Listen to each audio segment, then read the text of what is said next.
Chapter 2472 Silver Divine Dragon. Once Shifeng agreed to begin the summoning, the purple smoke around the ice dragon's claw acted like a hungry wolf that had just found food. In no time it devoured the stone-like claw. After devouring the claw, the intensity of the smoke's aura skyrocketed like a beast that had just woken from a long sleep. The frightening aura was so powerful that Shifeng struggled to move. The aura was almost even stronger than that of a Tier 5 NPC. If a Tier 2 player stood in his place, they might have collapsed under the mighty pressure. As the purple smoke's aura grew stronger, the pressure Shifeng felt increased as well. Just as he was about to fall to his knees, the purple smoke flowed into the summoning altar's ancient magic array. Boom! The instant the purple smoke merged with the magic array, space exploded, forming countless tears around the array. It was as if the surrounding space couldn't endure the power contained within the magic array. After several seconds, space in the center of the altar began to crumble, revealing a dark void. The void grew, and in the blink of an eye, it had swallowed nearly half of the altar. Just before the void reached Shifeng, the magic array engraved on the summoning altar flashed with a silver light that instantly suppressed the void.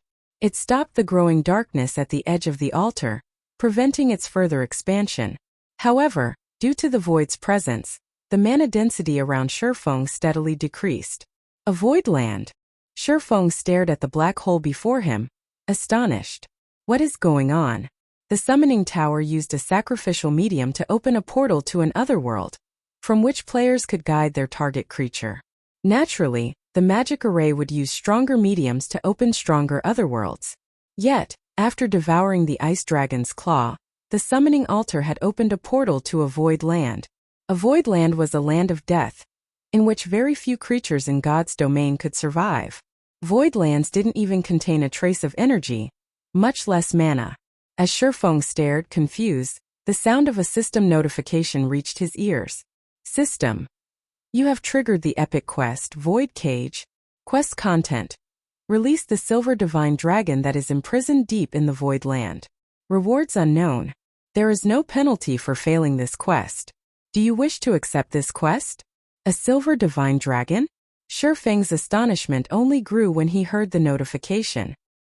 He had only used an ice dragon's claw as a medium. He had never expected it to trigger a portal to a silver divine dragon's location. Dragons were the apex race in God's domain. Any random adult dragon had Tier 5 strength, and they were known as invincible among beings of the same tier.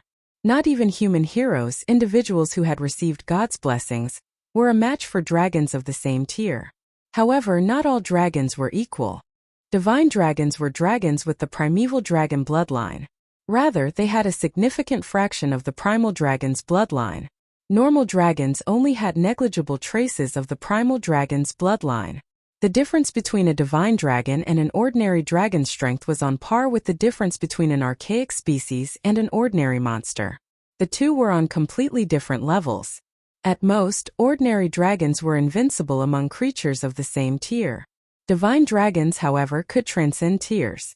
Everyone in God's domain showed the proper respect before divine dragons. No one wanted to offend one.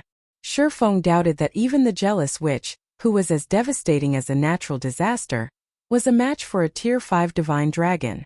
With almost no hesitation, Shifeng accepted the epic quest. Although there were no penalties for failing or refusing the epic quest, Shifeng would have to abandon this summoning attempt by refusing it. If he did, he'd have to wait another month before he could attempt to summon another guardian, and he couldn't afford to do that. Moreover, encountering another opportunity to summon a divine dragon would likely be impossible. And if he could complete the quest, he'd hit the jackpot. Summoning a Tier 6 god in God's domain was almost impossible. Not a single super guild in Shifeng's previous life had ever managed to acquire a corpse or body part of such a being. Needless to say, it was utterly out of Zero Wing's reach. Without a Tier 6 god, a Tier 5 divine dragon was the strongest possible guardian he could summon. After Shifeng accepted the quest, the summoning altar formed a magic array beneath his feet, and a silver barrier took shape around him. Shifeng could immediately feel the pressure bearing down on him subside. With this barrier to protect him, Shifeng felt that surviving in the Voidland shouldn't pose much of an issue. Does it want me to enter the portal? Once the silver barrier was complete, Shifeng noticed a new buff in his status window. This buff would last 3 natural days. A void land was an absolute forbidden land. Aside from gods and void souls, creatures born in void lands, surviving in a void land was nearly unheard of. Even with this magic barrier, he'd be lucky to exhibit 30% of his usual combat power. Void lands contain no mana, and Shifeng hadn't fully unlocked his mana body yet. If he encountered a void soul in his state, he'd die. The weakest void soul was still on par with a tier 4 mythic monster, while stronger void souls could rival adult dragon's strength. Knowing all of this, Shifeng still gritted his teeth and entered the portal to the void land, taking the risk. Although void souls were incredibly powerful, there typically weren't many of them. The chance that he'd run across one in a massive void land was quite low. On the off chance that he did encounter a void soul, he could summon a tier 4 hero with the hero's tome. Heroes were protected by the gods, and thus, their combat power would remain unaffected within a void land. With a tier 4 hero by his side, he shouldn't have any problems as long as he wasn't spotted by any tier 5 void souls. Shifeng then entered the dark space, and the scene around him changed. Once the world around him settled, he found himself on a gigantic floating island. The entire island was desolate, and hovering in the center of the lifeless plot of Earth was a colossal magic cage. The cage was several hundred meters tall, wide, and long and covered in all sorts of divine runes, which radiated an ancient eternal aura. Inside the cage slept a silver infant dragon.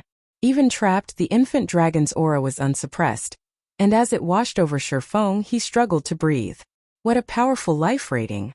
It's no wonder why even the various superpowers God-ranked experts in the past were no match for tier 5 divine dragons in a one-on-one fight. Shifeng was dumbfounded as he gazed at the infant dragon hovering in the island's center. He had seen plenty of true dragons in his time, but he had never seen a divine dragon before. The ice dragon he had fought in the Cold Spring Canyon was nothing compared to this infant dragon. The differences between them were like that between an ordinary stone and a diamond. Working to contain his excitement, Shifeng began to look for ways to open the magic cage. Most players hadn't seen a magic cage at this stage of the game and wouldn't know how to open one, but Shifeng wasn't most players. Magic cages had typically been used during ancient times to imprison criminals while they waited for punishment. The power of time would steadily wear down the prisoner's strength. This was why God's domain had so many epic quests that required players to slay these criminals, finally meting out justice. To end these criminals' long, miserable lives, players would have to release the seal on the prisoner's magic cage. Shifeng had never opened a magic cage before, but based on what he had learned from others, one first had to locate the core magic arrays, which were located in the outside world. Players could then destroy or decode the arrays to unlock the magic cage. Shifeng spent the next dozen or so hours searching, during which he found a total of 7 magic arrays around the desolate island. Every one of the arrays was incredibly complex, and that wasn't a result of the level of design. Rather, their complexity was a result of the frightening number of elements to each array. Even as a master magician, Shifeng felt a headache brew as he examined the magic arrays. Whoever designed these magic arrays is vicious. Did they have any intention of letting the divine dragon free? Every one of these magic arrays uses 7 elements. Without having mastered all 7, no one could open this magic cage. Shifeng was flabbergasted after examining the core magic arrays. Magic arrays used mana as their foundations, and normally, a master magic array would, at most, rely on the 4 major elements' power. Ordinary people couldn't control the remaining 3 supreme elements: illusion, space, and time. Not even the elven race, beloved by the elements, could accomplish the feat to decode the core magic arrays. Players would need to have mastered all 7 elements. Without that master, they simply wouldn't have the power to decode them. However, players normally only encountered the 3 supreme elements after reaching tier 5, and that would only be a brush of contact. Decoding these magic arrays is impossible. It seems destroying them is my only choice. Giving the matter some thought, Shifeng realized that destruction was his only option. The core magic arrays might look very powerful, but they didn't have any significant defensive mechanisms. As long as he could deal more damage than the arrays could tolerate, he should be able to destroy the magic arrays. Shifeng then retrieved the Crimson Dragon flying ship, and attacked one of the arrays with the ship's magic elven cannon. Boom! The beam struck the core magic array, and the entire island shook with the impact. As the dust settled, Shifeng noticed that the array's glow had dimmed slightly. Yes, it's working. Shifeng's excitement spiked when he saw the results of his attack. Read latest chapters at Wuxia World. The blast hadn't exceeded the magic array's tolerance, but it had exhausted a significant fraction of the array's energy reserves. If he could deplete the magic array's energy to a certain level, the array wouldn't be able to endure the magic elven cannon's attacks and crumble. For a time, Shifeng bombarded the core magic arrays, firing the moment the magic elven cannon's cooldown came to an end. He didn't mind the magic crystals he had to spend to do it. He still had plenty on him. Time passed quickly. Finally, after a full day of assaulting the magic arrays and expending nearly all of the magic crystals in his bag, Shifeng destroyed the 7th core magic array. As the 7th core magic array crumbled, the magic cage shattered. Chapter 2473 Dragon's Contractor Finally Success. Shifeng breathed a sigh of relief once the magic cage in the center of the island broke. He had somewhat underestimated the core magic arrays. Even with the magic elven cannon's power, it had taken over a full day's assault and nearly all of his magic crystals to destroy all 7 arrays. These magic arrays were even tougher Zero Wing City's defensive magic array. The instant the magic cage shattered, the slumbering silver divine dragon opened its eyes and released a deafening roar, which echoed across the entire island, making the ground tremble.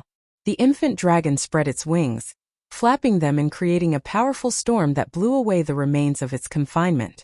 The storm's mighty winds even made Shifeng stumble back from over 500 yards away. Is this the power of a true divine dragon? An indescribable astonishment filled Shifeng as he gazed at the 50-meter-tall silver divine dragon. Silver divine dragon Audiobook.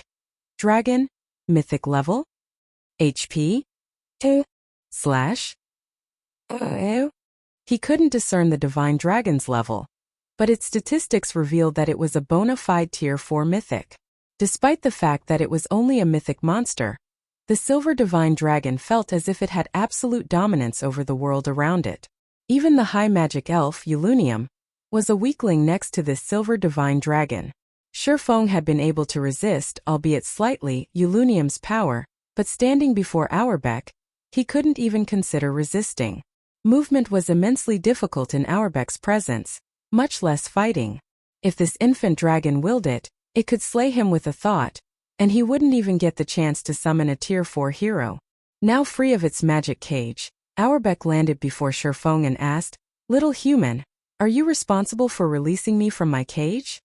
Audiobook's tone was mild and calm, but he radiated an insane pressure.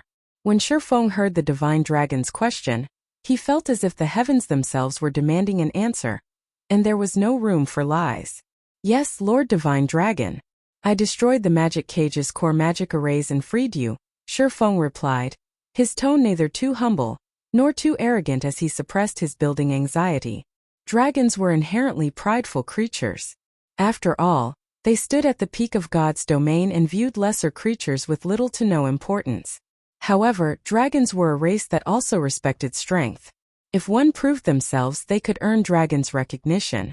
Divine dragons were no exception to this. If he groveled before the silver divine dragon, Audiobook would look down on him, and his reward might be even less than if he had performed badly. "You have truly surprised me. I had never expected such a tiny being to destroy a cage set by a goddess," Audiobook said, surprise and curiosity flashing in his eyes as he watched Shifeng. He looked at Shifeng as if he had just seen an ant flip an elephant. "However, in my divine eyes you are telling the truth. According to the ancient agreement, I will engage in a contract with you to serve as your companion since you have rescued me. But I am a divine dragon. A weakling will not qualify to stand beside me. First you must pass my test. If you do, I will acknowledge you. You have 4 months to prove yourself. I will remain by your side during this time and fight with you. Of course, if you fail my test, our contract will be dissolved. Over the next 4 months, I will give you 3 chances to challenge my test. If you fail all 3, our contract will be dissolved. System. Congratulations. You have rescued the divine dragon. Auerbach and completed the first phase of the epic quest, Void Cage, rewarding 10 legacy skill points. You have become a Divine Dragon's Contractor. System. You have triggered the second phase of the epic quest, Void Cage. Quest content. Complete Auerbach's test within 4 natural months. Rewards unknown. Sure enough, obtaining a Divine Dragon won't be so easy. The notifications didn't particularly surprise Shifeng. I'll have to try and grow as strong as possible in the next 4 months. The various superpowers had sacrificed much to summon a Tier 5 creature with their summoning towers in the past. Some had even been required to kill Tier 5 NPCs to retain their summoned creatures and establish them as their fortress's true guardians. Although Auerbach was only a Tier 4 mythic, not even ordinary Tier 5 monsters would be a match for the Divine Dragon. It would be odd if no trial existed to retain control over such a creature. Fortunately, as far as Shifeng was concerned, 4 months would be more than enough time for Shifeng to prove himself a strong enough companion for Auerbach. As long as he could fully unlock his epic mana body and obtain the 3 last fragments of Solomon's sword, passing Auerbach's test shouldn't be a problem. The moment Auerbach finished his explanation, the Divine Dragon began to chant an incantation. A 4-fold magic array appeared around Shifeng, rapidly shrinking until it transformed into a silver rune. The rune then imprinted itself on Shifeng's arm before fading away. Shifeng then received another system notification. System. You have obtained the Contractor's mark and become the Divine Dragon, Auerbach's Contractor. System. The Fortress Lord's token has discovered the Contractor's mark. Do you wish to let the Divine Dragon Auerbach serve the Starlight Fortress's guardian? Shifeng agreed without a second thought. And once he did, a new tab, Contracted Companions, appeared in his system interface. He clicked on the tab and discovered Auerbach's statistics, which contained new information. Silver Divine Dragon Auerbach. Dragon Mythic Level 111 HP 10, 900, 000, 000 / 10 900, 000, 000 crap. Isn't his HP a little too high? Shifeng nearly cursed aloud when he saw Auerbach's statistics. He had thought the Starlight Behemoth's 4 billion HP had been a little much for a level 113 mythic monster. If players wanted to kill such a boss with conventional methods, they'd need a 1,000-man team of Tier 3 players. Unless a team could deal -8 million damage per second, they'd never overcome the Realm Lord's battle recovery, much less kill it. With the Starlight Behemoth's horrific defense, ordinary Tier 3 experts would barely deal -10,000 damage with their attacks. Auerbach, however, was even more frightening. The Divine Dragon was only level 111, yet it had nearly 3 times as much HP as the Starlight Behemoth. Its battle recovery alone would regenerate 109 million HP every 5 seconds, and a Divine Dragon should have at least twice as high defense as the Realm Lord. Staring at Auerbach's statistics, Shifeng doubted that even Tier 4 players could kill it, not to mention new Tier 3 players. While Shifeng was shocked over Auerbach's astonishing attributes, the island under his feet began to tremble and fall apart. Now that the magic cage is gone, this island won't hold for much longer. We need to leave quickly, Auerbach warned his new human companion. The infant dragon began to chant another incantation, and in the blink of an eye, Shifeng vanished and reappeared on Auerbach's back.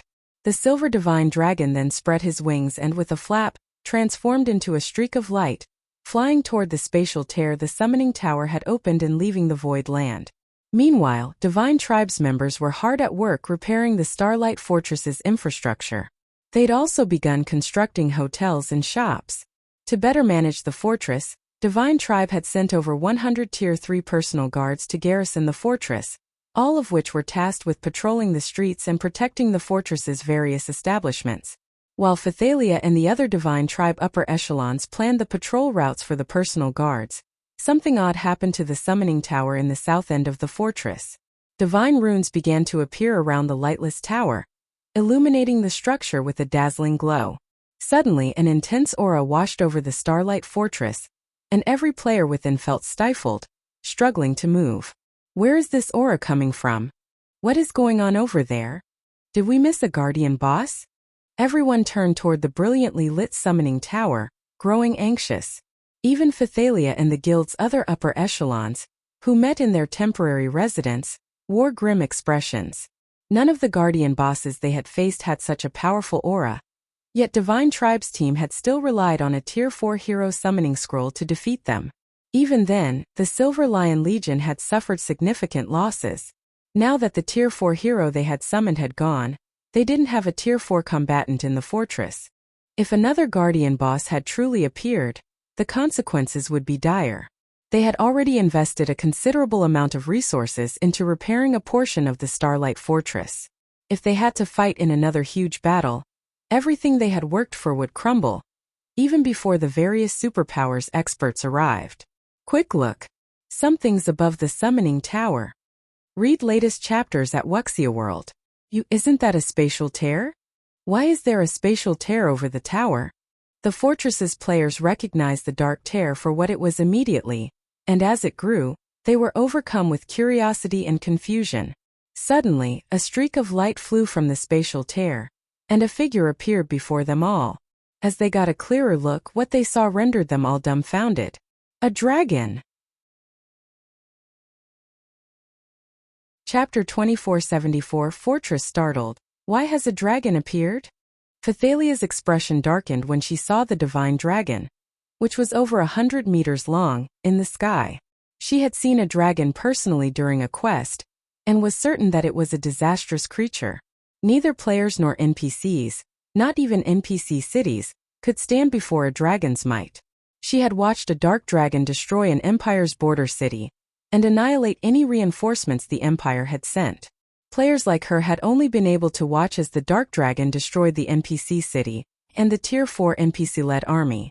If the War God's Temple in the Empire hadn't sent its forces in time and eventually defeated the dark dragon, the creature would have even slaughtered the nearby players. Other than Phathalia, every Divine Tribe member in the Starlight Fortress panicked. Most of them had never seen the horror dragons could wreak, but they could all tell how terrifying the creatures were after seeing Auerbach's statistics. Auerbach's level of 111 wasn't anything special, but how did it have 10 billion HP? With the incredible defense of dragons, they would never overcome Auerbach's battle recovery, even if Auerbach stood there and allowed the tens of thousands of players in the fortress to attack. Compared to Auerbach's insane HP, the pressure the dragon radiated was nearly fatal to Divine Tribe's members. They were all experts with hundreds of tough battles under their belts, yet they felt as if they were filled with lead as they bathed in Auerbach's dragon might.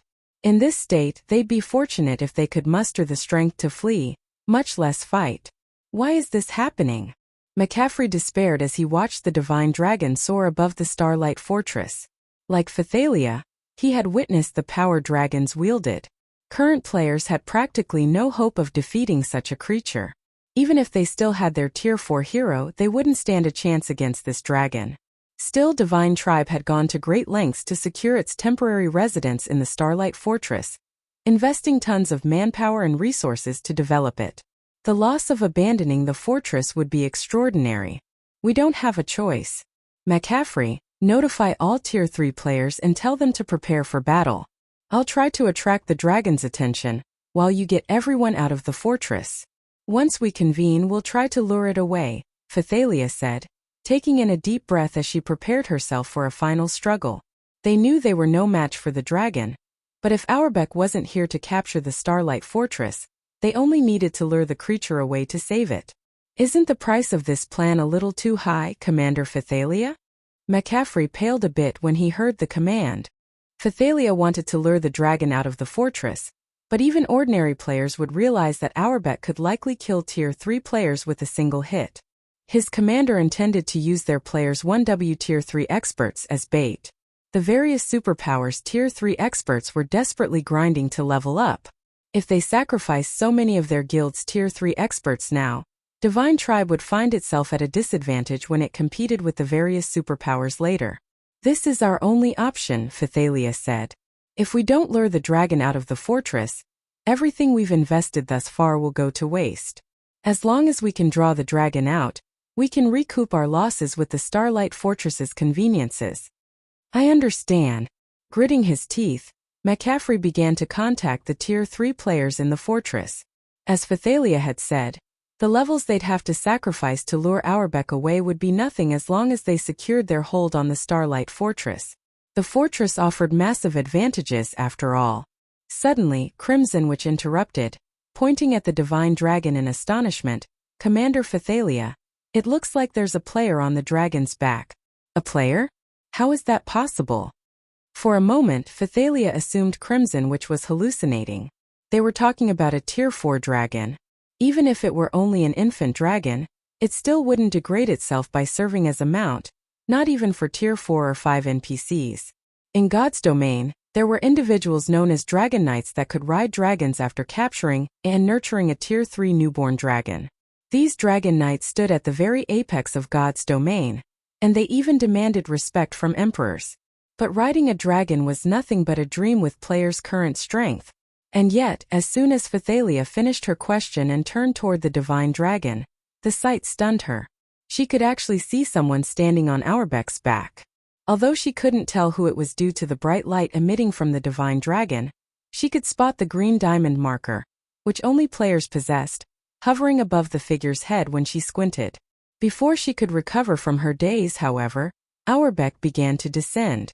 As the divine dragon approached the ground, the green diamond marker became clearer. It wasn't long before many of the other Tier 3 experts in the fortress noticed it as well. How is that possible? A player can actually ride a dragon. Who is that? Surprise and confusion overwhelmed everyone as they stared at the figure on Auerbek's back. Commander Phythalia, it's coming toward us, Crimson Witch exclaimed when she realized that Auerbek was flying in their direction. When Auerbek had first appeared, the divine dragon had been too far away for her to notice anything peculiar. Fortunately, unlike Tier 2 players, she could, more or less, resist Auerbek's dragon might, but as the divine dragon approached, the pressure she felt grew stronger. Now even breathing became a challenge. Hopefully, the dragon rider isn't an enemy. Everyone, prepare your instantaneous movement scrolls. If you notice even a hint of aggression, flee. Every life we can save matters. Phythalia reminded her comrades in a grim tone. If they had merely faced a wild dragon, they would, at worst, lose the Starlight Fortress, abandoning it and allowing the creature to destroy it. If the divine dragon were under a player's control, however, they had a much bigger problem. If that player wanted to, they could command their dragon to massacre every divine tribe member in the area. All of the guild members in the fortress were divine tribes experts, including the guild's 2 trump card legions. If they were annihilated, the consequences would be unimaginably dire. Everyone around Phythalia did as they were told, pulling instantaneous movement scrolls from their bags. Crimson Witch and the guild's other upper echelons all retrieved Tier 3 instantaneous movement scrolls, trump cards the guild had prepared for them as a protective measure. These scrolls were incredibly rare, only obtainable by luck. While divine tribes members in the temporary residence prepared to flee, Auerbek arrived above the building. The divine dragon's speed caught everyone off guard. Crimson Witch and the others were racked with hopelessness, realizing that they couldn't actually activate the scrolls in their hands. Worse, the instantaneous movement scrolls weren't the only thing that had abandoned them. They felt as if space itself had left them to die, siding with the divine dragon hovering above them. Spatial imprisonment. How is this happening? Astonished, Phythalia could do nothing but stare at the divine dragon as it began to land. Spatial imprisonment was a move only the strongest Tier 4 NPCs could use. No monster should be capable of mastering the skill. Yet, this dragon had a naturally occurring domain that included the spatial imprisonment's effects. Read latest chapters at Wuxia World. Now they had no hope of escape. This stranger held their lives in his hands. As Phythalia and her comrades' anguish reached its peak, a familiar voice reached their ears. I was hoping to find you.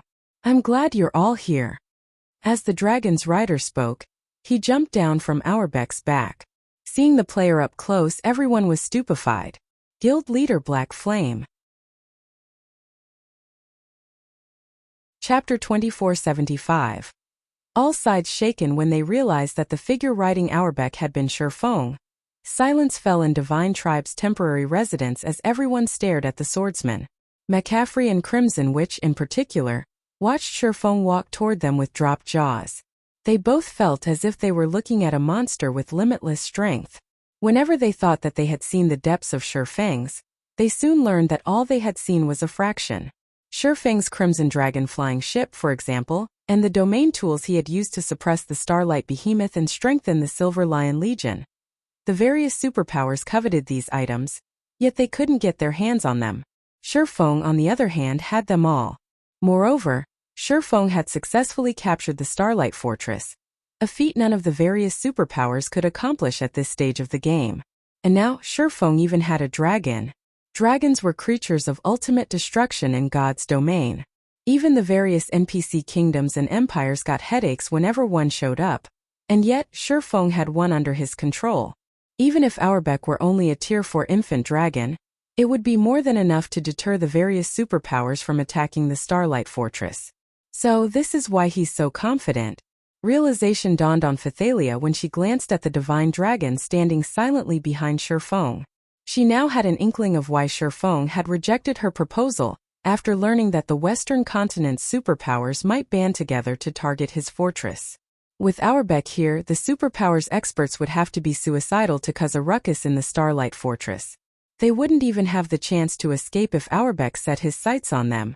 Shortly after Shifeng had arrived at Divine Tribe's temporary residence with Audiobook, some of the various superpower spies reported the situation to their superiors. Impossible. You're talking about a dragon. How can a player possibly control such a powerful monster? When the various superpowers upper echelons read the reports, they assumed their subordinates had turned traitorous, trying to trick them with false information to prevent them from assaulting the Starlight Fortress.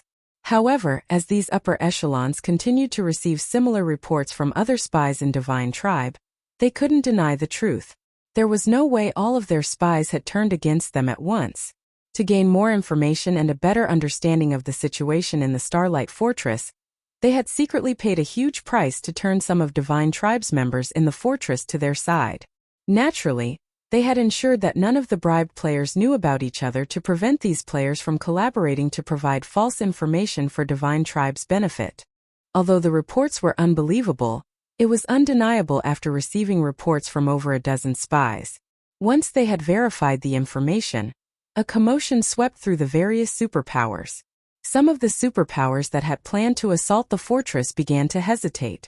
They carefully considered whether or not they should oppose Shifeng and the Divine Tribe with the rest of the superpowers. Before the dragon had appeared, they had been 90% sure that they could take the Starlight Fortress. Even if they failed, they'd ensure that no one could use the fortress, even if Divine Tribe sent all of its experts to protect it. However, the situation had changed. If they tried to take the fortress with a Tier 4 Dragon Guard, they'd suffer severe losses.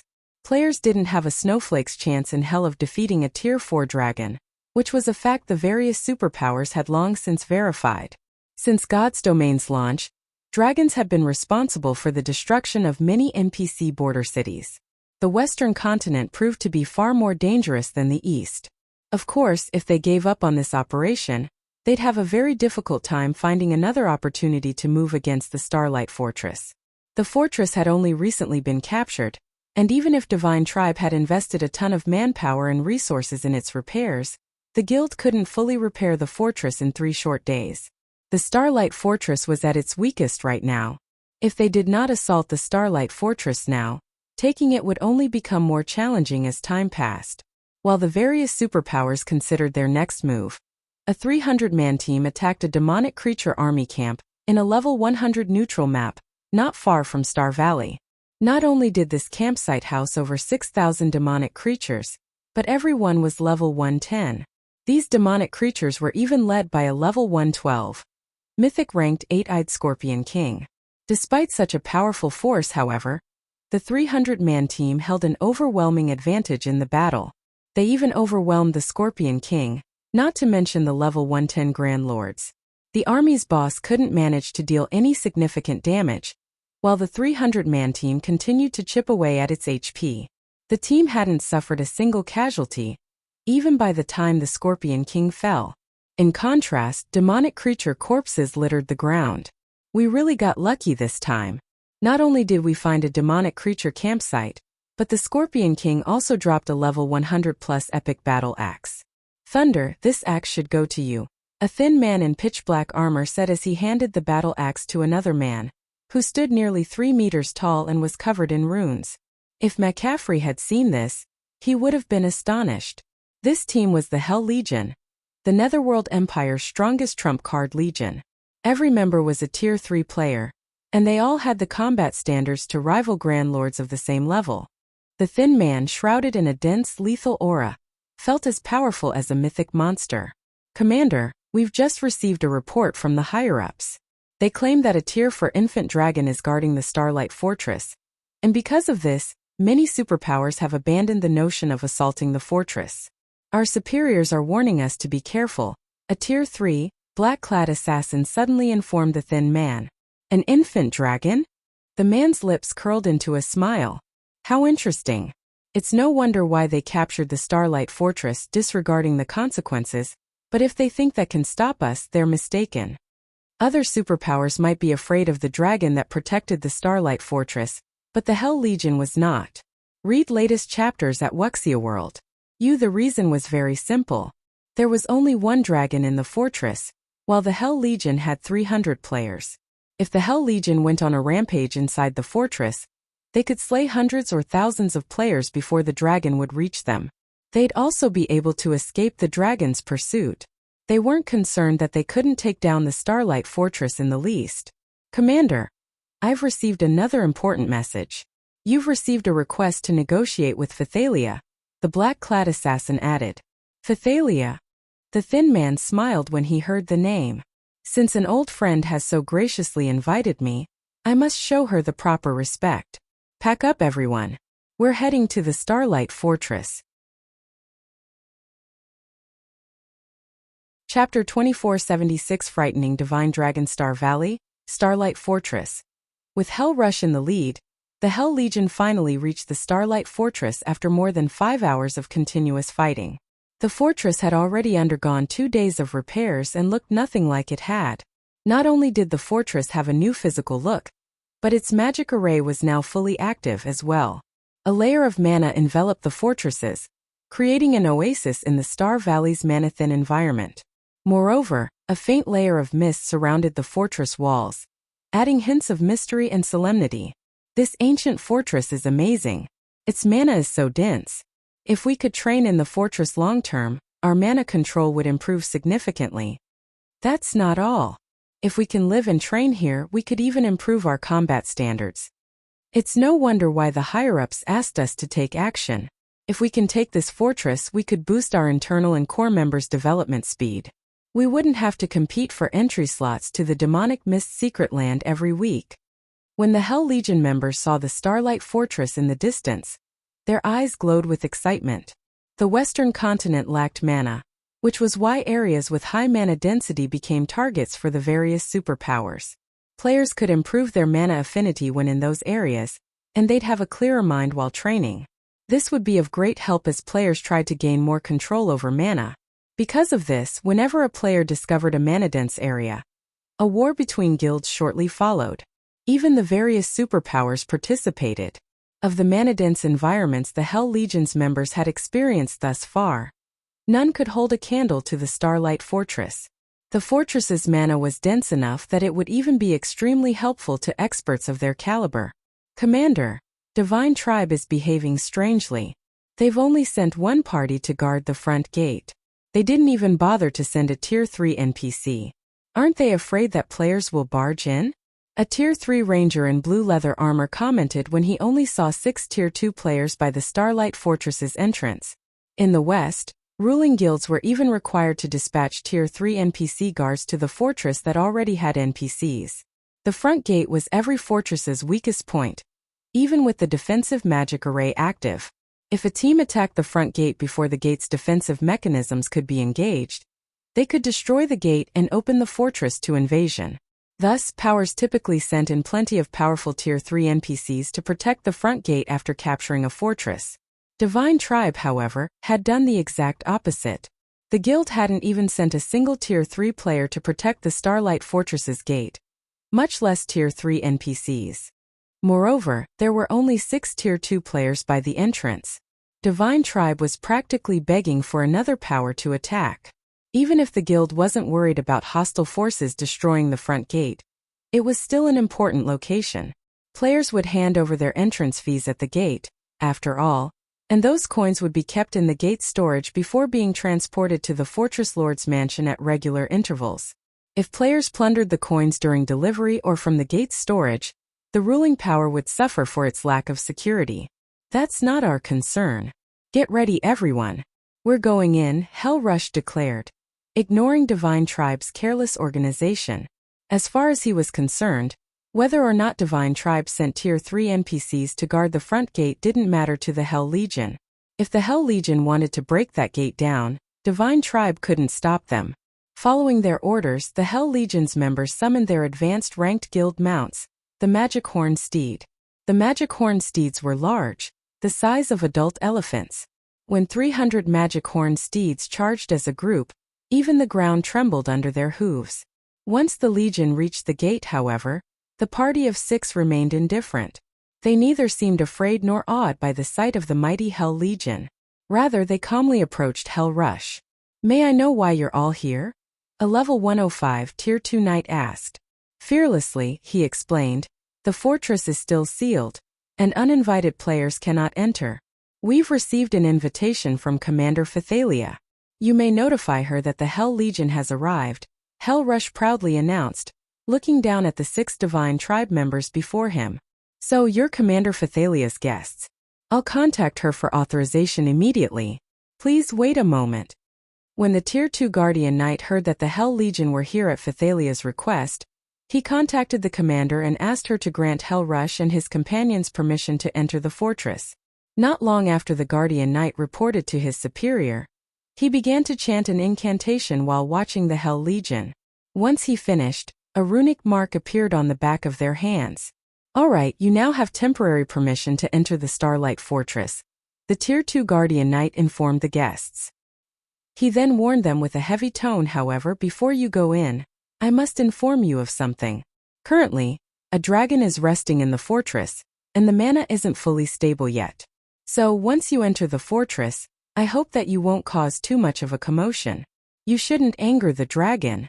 If it decides to act, we won't be able to stop it.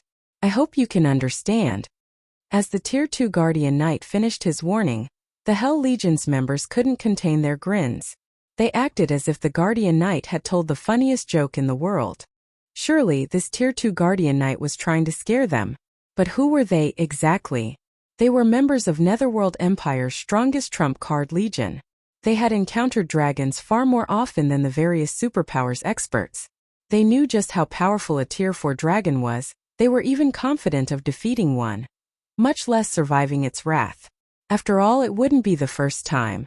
Even if they weren't a match for the Starlight Fortress's dragon, they had plenty of methods to escape its pursuit. Divine Tribe was dreaming if it thought one measly dragon could make them behave in the Starlight Fortress. "We understand. Can we go in now?" Hell Rush asked dryly. Of course, realizing that the man before him paid no heed to the warning, the Tier 2 Guardian Knight could only sigh and nod in reply. He signaled for his subordinates to make way for the Hell Legion. Divine Tribe's guards stepped aside, and Hell Rush led his legion into the Starlight Fortress atop their magic-honed steeds. The mounts left clouds of dust in their wake, and the ground within a 100-yard radius of the legion trembled.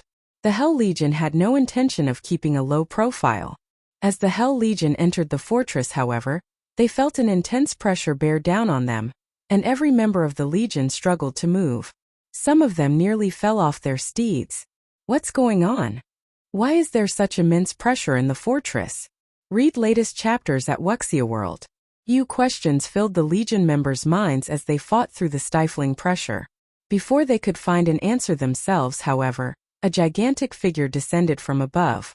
Not only did this figure's wings blot out the sky, but it also made the magic horn steeds kneel and tremble. The mighty mounts were no longer under the Hell Legion's control. This colossal figure was none other than the Silver Divine Dragon, Auerbeck. The instant Auerbeck landed before the Hell Legion, the Legion's members realized something that left them shaken. Spatial imprisonment. But how? The Hell Legion's members sensed that space around them had seemingly frozen, and they couldn't help but gasp. At the same time, their expressions turned indescribably grim. Chapter 2477 Heaven-defying capabilities. The Hell Legion members had heard of spatial imprisonment before. In fact, they were very familiar with the ability. Quite a few special regions on the western continent were affected by spatial imprisonment, in which players couldn't use any tools. It wasn't an uncommon effect.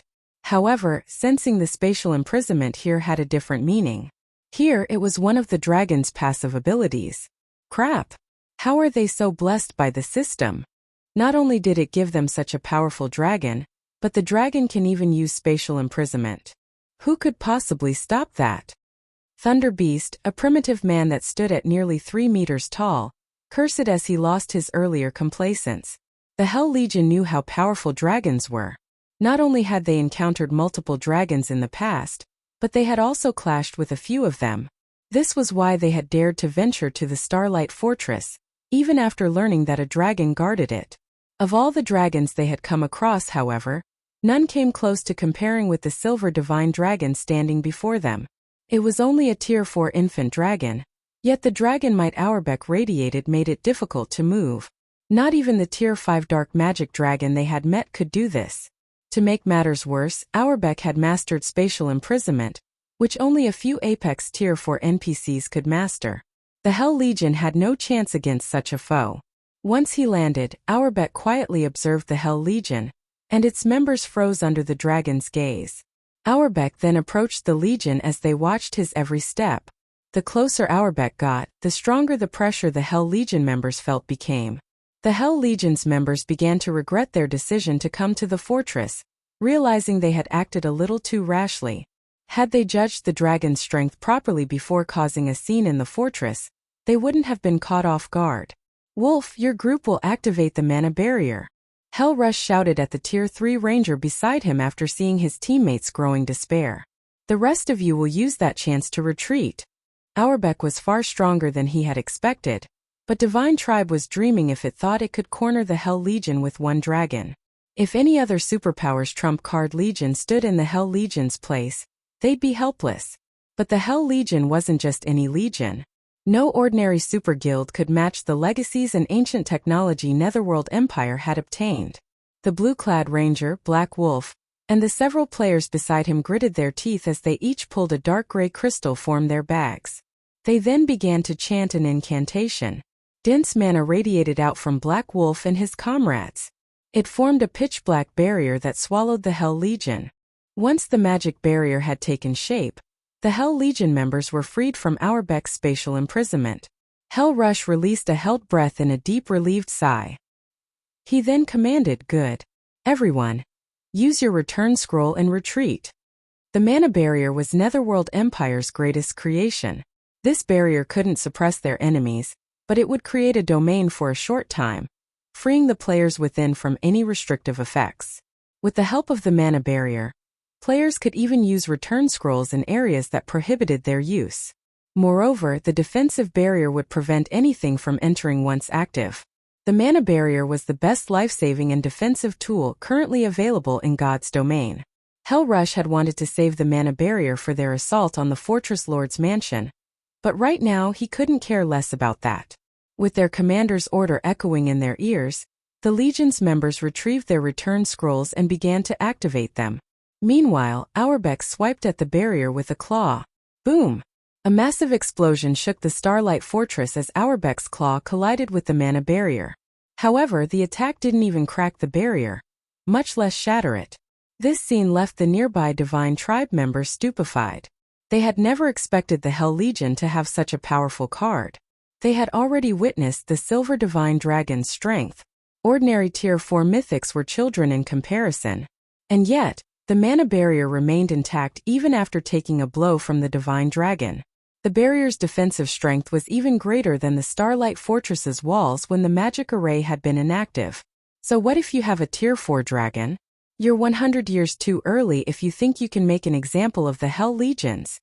Thunder Beast laughed when Auerbach failed to destroy the mana barrier. Alright, enough. The Starlight Fortress is much stronger than we initially anticipated. We need to revise our plan once we return. Hell Rush warned his teammates, realizing that Thunder Beast wanted to linger. He had wanted to show off the Hell Legion's power before Phythalia and Divine Tribe's other upper echelons, but he had never dreamed that their dragon would be so astoundingly strong. The Hell Legion hadn't suffered any casualties, but they had sacrificed an important magic array, which was a minor loss. Of course, this experience also showed the depths of the Starlight Fortress's defenses. Auerbach might be very powerful, but if Netherworld Empire planned its next move carefully, negotiating a partnership with Divine Tribe would still be possible. As Hell Rush and his companions were in the midst of activating their return scrolls, a voice called out to them. "You guys just got to the Starlight Fortress. Why are you in such a hurry to leave?" With the question, space within the fortress seemed to shake. Following which, a phantom world washed over the fortress, isolating it from the outside world. While the phantom world took over, the mana barrier's domain waned. Although the barrier remained in place, the mana within began to corrode. A second later, the Hell Legion members discovered that mana had stopped flowing within their return scrolls, and as a result, the magic arrays under their feet began to crumble, eventually disappearing altogether. It stunned every member of the Hell Legion. What was going on? The mana barrier was still up, so why couldn't they teleport? Something's actually suppressed the mana barrier? Black Wolf, in particular, was stunned when he sensed that he no longer had control of the mana around him. Read latest chapters at Wuxia World. The mana barrier could wrestle control of a specified space, even within a forbidden land that prevented teleportation. However, something had suppressed it and thoroughly. The Hell Legion members' plummeting basic attributes and physiques made this much clear. Understanding that they had missed their chance to teleport away from the Starlight Fortress, the Hell Legion's members couldn't help but turn toward the voice's origin. After this person had asked their question, their ability to teleport had been taken from them. The speaker must have something to do with that. The Hell Legion's members found that the voice had come from Auerbach's back. Due to the Divine Dragon's natural glow, they hadn't noticed the man, but squinting to see through the light, they discovered that someone was actually riding the Divine Dragon, standing on his back. "So you're Zero Wings Guild leader, Black Flame?" Hell Rush asked, staring at the player perched on the silver Divine Dragon. Chapter 2478 True Foundations. Hell Rush's question stunned the rest of the Hell Legion in the mana barrier. They all stared at Shifeng in astonishment. Is he really human? They had heard that Shifeng had something to do with the Silver Divine Dragon, but they had never thought that he would be capable of controlling it and be able to suppress the mana barrier. Having either power would overjoy any of God's domain's superpowers. Both a dragon and a domain treasure would be incredibly useful when defending fortresses and rendering other superpowers' attacks useless. And now they learned that Shifeng had both. It was absurd. "That's correct. I'm Black Flame," Shifeng replied, nodding. "I never could have guessed how much strength you've hidden. The various superpowers' heads are already aching over your dragon, yet your power isn't limited to the creature." Hell Rush could not help his bitter smile as he spoke to Shifeng. The Hell Legion admits defeat, although the mana barrier was still around them, and they had quite a few more to protect themselves from Auerbach. The magic arrays were meaningless if they couldn't teleport out of the Starlight Fortress. It would only be a matter of time before they ran out of mana barriers. Without the barrier to protect them, they wouldn't have a hope of escaping the Divine Dragon. As for trying to face Auerbach in battle, that would be futile. They could barely move under the infant dragon's dragon might, much less fight. In other words, the Hell Legion was utterly at Shifeng's mercy. Rather than waste time with pretenses, Hell Rush thought it wise to surrender. However, after his statement, he and his team heard a clear, soft voice. "Commander Rush, I'm afraid we have a misunderstanding. I invited you here at Guild Leader Black Flame's request. Since you are the Starlight Fortress's esteemed guest, Black Flame decided to welcome you personally." Another figure stood from her position on Auerbach's back. It was Phythalia, the Divine Him Legion's commander. "Welcome us." Hell Rush rolled his eyes. Why would anyone use a dragon to welcome guests? Not only had Shifeng arrived on the back of his dragon, but he had also used a domain tool. Did they really consider this a proper welcome? The rest of the Hell Legion glared at Phythalia. Even a fool would recognize this display as a warning. However, they had no choice but to endure the act. "This isn't a suitable place for our conversation, Commander Rush. Let's continue inside the Fortress Lord's mansion, Shifeng said, unconcerned with whether Hell Rush believed Phythalia or not. He then leaped off of Audiobook and cancelled Miniature World before leading his guests toward the mansion. The Hell Legion's several vice commanders looked toward their leader, wondering how Hell Rush would respond. Since we're already here, we might as well talk, Hell Rush muttered to his vice commanders. He couldn't tell what Shifeng was after, and the swordsman currently held the Hell Legion's fate in his hands. Hence he decided to concede. Hell Rush then followed Shifeng to the Starlight Fortress's Fortress Lord's mansion. Meanwhile, his vice commanders instructed the rest of the Legion's members to find a place to rest before they followed.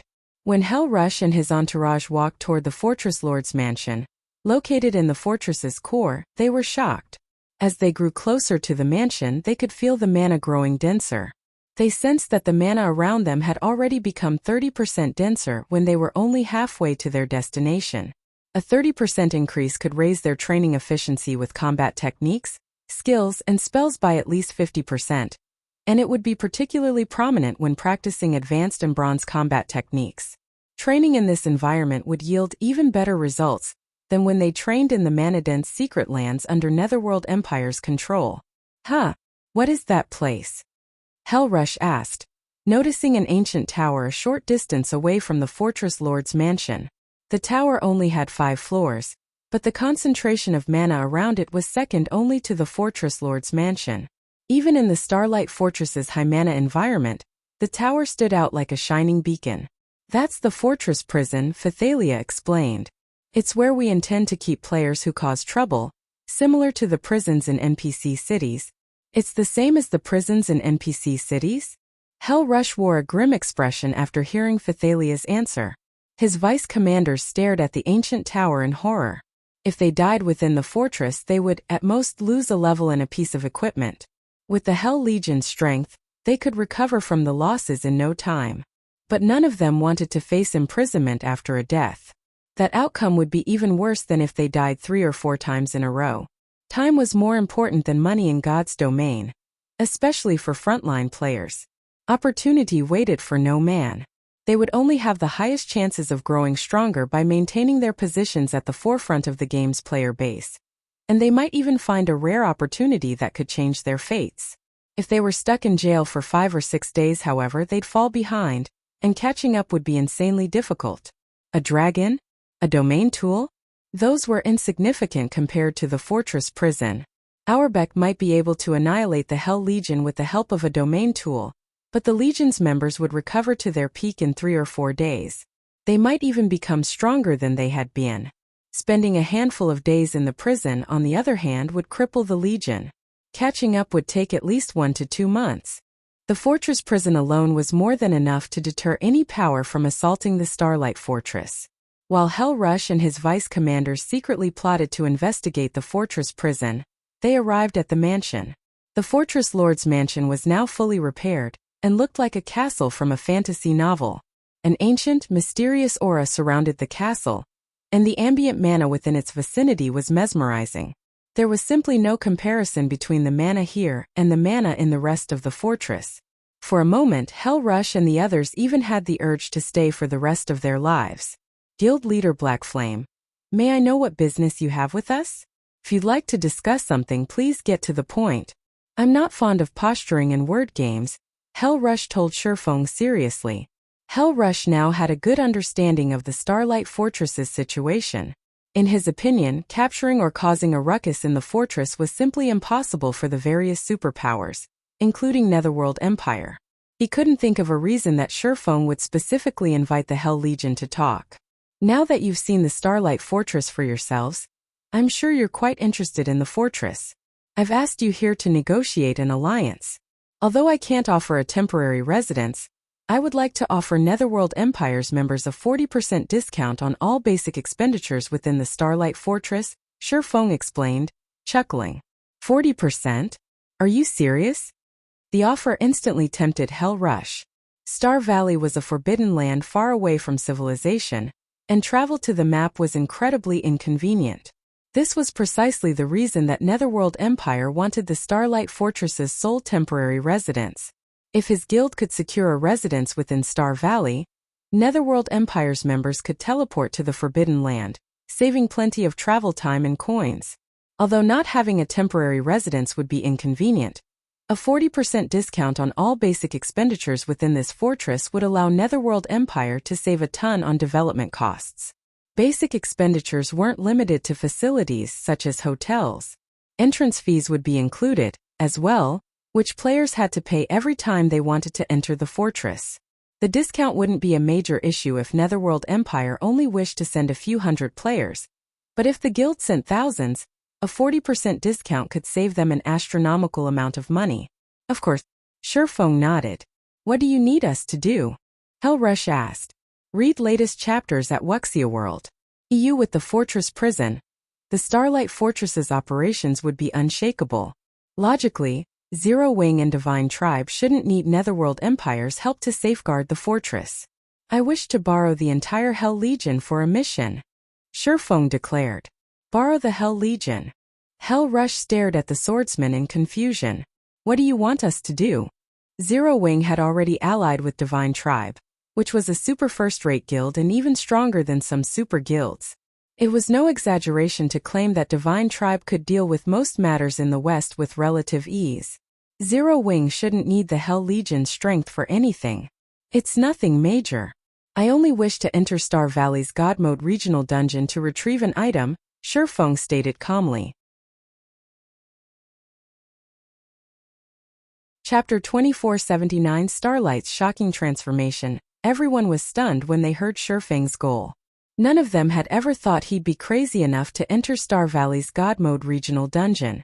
Not only was God Mode the highest difficulty for a regional dungeon in God's domain, but the dungeon in Star Valley was also a level 100 plus regional dungeon. Although the dungeon had abundant resources to offer, it had dangers far beyond what current players faced in the outside world. A few superpowers had sent Tier 3 teams into the dungeon not long ago, but in the end they had been forced to retreat after less than 30 minutes inside and lost half their members. After those losses, the various superpowers temporarily gave up on the dungeon. The dungeon wasn't only dangerous because of the extremely powerful monsters within, but because of its harsh environment. Once in the regional dungeon, players would face a much higher gravitational force. Even Tier 3 players struggled to move under such pressure. To make matters worse, the monsters that called the dungeon home had high combat standards. Guild leader Black Flame, I wish I could agree to your offer, but the Star Tomb is no place for current players. Our basic attributes may remain the same inside, but that place significantly limits our mobility. Just fighting the level 105 Great Lords in the dungeon is a massive challenge, not to mention the level 105 Grand Lords, Hellrush explained after taking a deep breath. Although Shurfeng's offer was wildly tempting, the idea of entering the Star Tomb was a joke. While inside the Star Tomb, Tier 3 players' mobility would be reduced to Tier 1 standards, and to make matters worse, the increased gravity didn't affect the dungeon's monsters. And that wasn't all. Most importantly, players' stamina consumption would skyrocket during combat in such a high-gravity environment. If players ventured too far into the Star Tomb, they could lose their lives due to stamina depletion. Moreover, players couldn't teleport out of the regional dungeon, even with Netherworld Empire's mana barrier. If they weren't very careful, they could easily team wipe. I understand your concerns, Commander Rush, but if we succeed, I'm willing to reserve 8 of the mana training rooms in the Fortress Lord's Mansion for Netherworld Empire.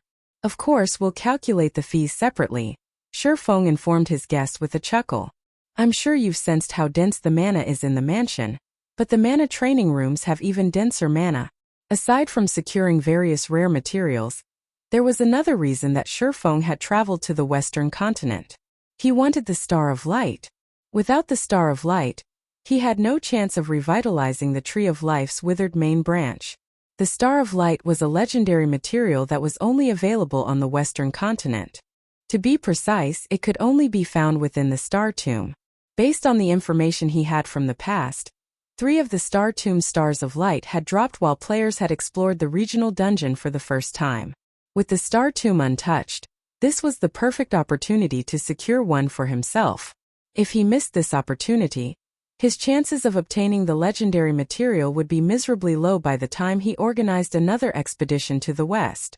To enter the regional dungeon, players had to have reached Tier 3 at the very least. Players couldn't enter until then. Moreover, a 100-man team wouldn't be nearly enough to explore the dungeon. Shifeng would need at least 500 players to pull off his plan. Unfortunately, organizing a team of 500 Tier 3 players would be incredibly difficult at this stage of the game. Thus far, only the 5 great super guilds could manage it. Hence, Shifeng had asked Thalia to invite Hellrush to negotiate a deal. The mana training room? Hellrush's eyes glowed when Shifeng offered the additional benefit. When he had entered the Fortress Lord's mansion, he had sensed the extraordinary mana within. It was by far the most mana-dense location he had ever visited. If Netherworld Empire's experts could train in the mansion, their efficiency would skyrocket. Yet, Shifeng had just told him that the mana training rooms had even denser mana. If such an astounding training environment truly existed, they could develop their mana control and unlock their mana bodies with unprecedented speed. Please take your time to consider the offer carefully, Commander Rush. If we encounter a situation within the Star Tomb that we cannot overcome, you may retreat, and the benefits I offer will remain yours, Shifeng clarified. Your offer will still stand? Hellrush could not ignore the temptation. Then I agree. However, if my team risks annihilation, we will pull back immediately. If you can accept that condition, we're willing to work with you. Hellrush wasn't sure what Shifeng's goal was, but he couldn't afford to reject the offer.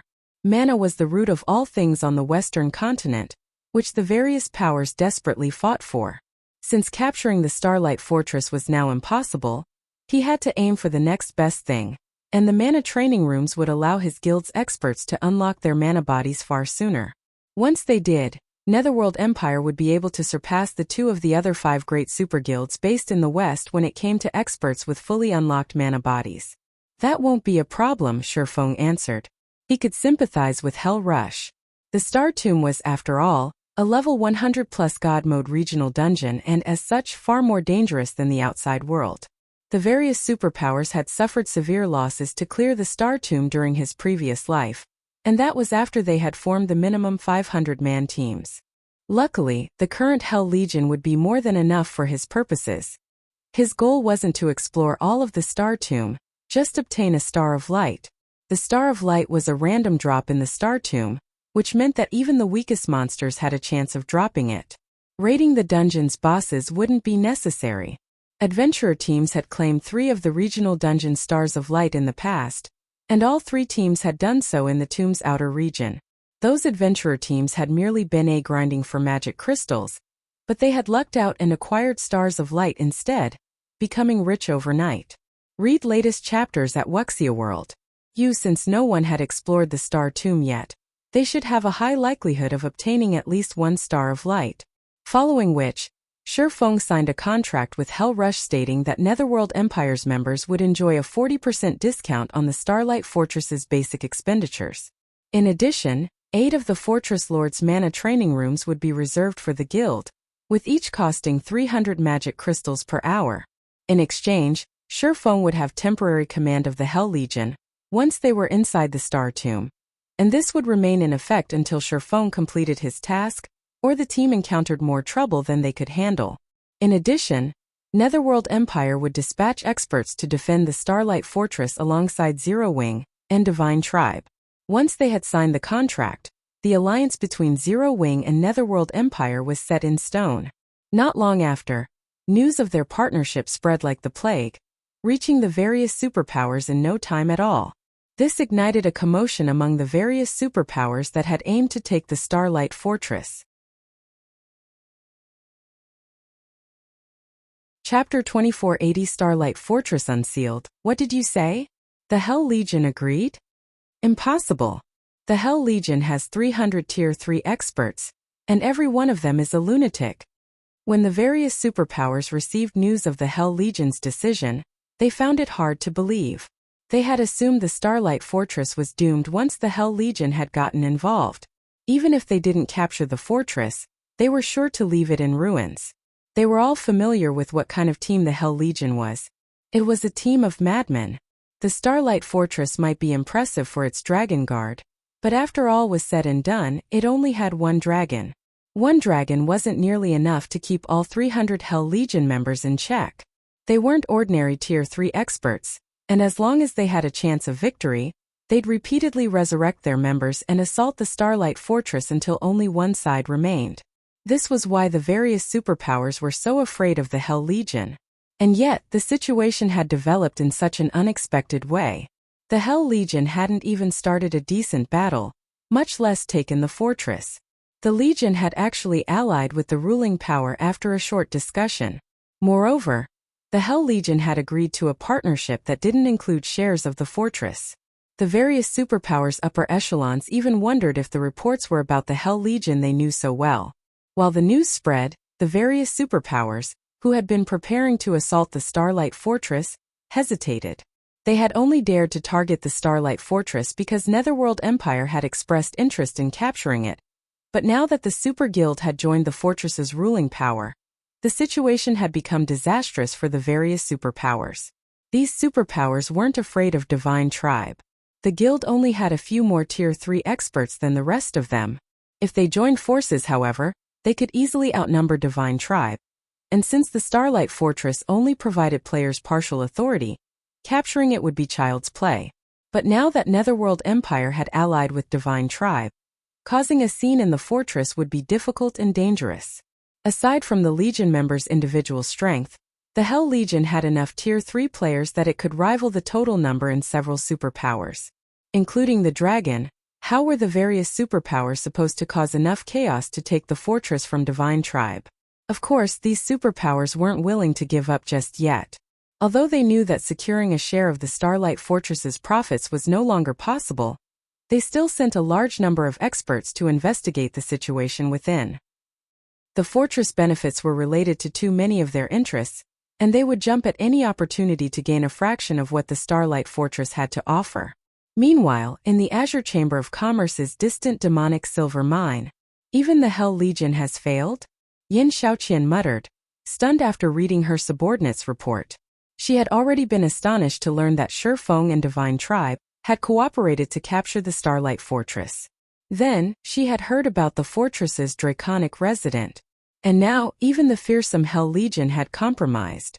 If she hadn't known anything about Shifeng's group, she would have assumed they belonged to some hidden superpower that developed in the Western continent's shadows. However, she knew more than a little about that group of players. Shifeng had arrived on the Western continent with 9 companions, all members of Zero Wing. When they had arrived, Zero Wing hadn't had a single ally in the West. Yet, not only had Shifeng's group established a foothold in the West after only a few days, but they had even gained 2 powerful allies. The Azure Chamber of Commerce had spent over a month establishing itself in the East. The chamber had only made a place for itself in the Dark Hills, outside of the Fire Dragon Empire's border, after investing tons of resources and manpower in the endeavor. Moreover, the Azure had only accomplished its goal because it had gathered players and secured connections on the Eastern continent early in the game. If it hadn't, securing a foothold in the East would have taken much longer. Shifeng, however, had secured the Starlight Fortress in less than 4 days, driving the Western continent's various superpowers crazy. Young miss, we don't have much time left before the competition between families. The family has already ensured that you'll have use of the trial grounds. They hope you will cherish the opportunity and restore the reputation the family lost during the prior competition. Please don't let other matters distract you, an amiable old man advised, sitting next to Yin Xiaoqian in one of the mine's lounges. I understand. Zero Wing merely has a foothold in the West and access to more resources now. It still isn't nearly powerful enough to help Silent Wonder win the family's annual competition, Yin Xiaoqian said, nodding. Once she had calmed her flustered heart, her confidence returned. Zero Wing might now have a place on the Western continent, but whether or not it could develop in the West was a different matter entirely. The guild's greatest enemy wasn't the Western continent's various superpowers, but the demonic creature armies. As a forbidden land, no kingdom or empire protected Star Valley. In other words, the Starlight Fortress would face the full brunt of the demonic creature armies without NPC help. It was easy to imagine how much danger the fortress was in. Even if Divine Tribe and Netherworld Empire cooperated, they couldn't necessarily protect the fortress from the demonic creature's invasion. Even if Zero Wing defended its hold on the Starlight Fortress, that had nothing to do with helping Silent Wonder. The guild's foundation in the west was newborn, and the western continent's training grounds were superior to those in the east. In that case, young miss, we should go, the old man insisted. She nodded in response, but she couldn't help but gaze toward Star Valley. Just you wait. I will not let Silent Wonder defeat me in this competition. Yin Shaoqian inwardly swore, recalling Shifeng's utter disregard for her in Azure before leaving the demonic silver mine. Her family had paid a huge price to get her access to the trial grounds. This was an opportunity that few in God's domain could enjoy. As long as she could complete the trial, she could even defeat Shifeng, let alone Silent Wonder. While Yin Shaoqian left the demonic silver mine atop her flying mount, Shifeng led the Hell Legion to Star Valley's inner region. Even Tier 3 players could lose their lives in the Star Valley's outer region. To say nothing of the level 100+ Forbidden Lands inner area. The lowest leveled monsters in the inner region were level 110, and they generally moved in groups with Grand Lord leaders.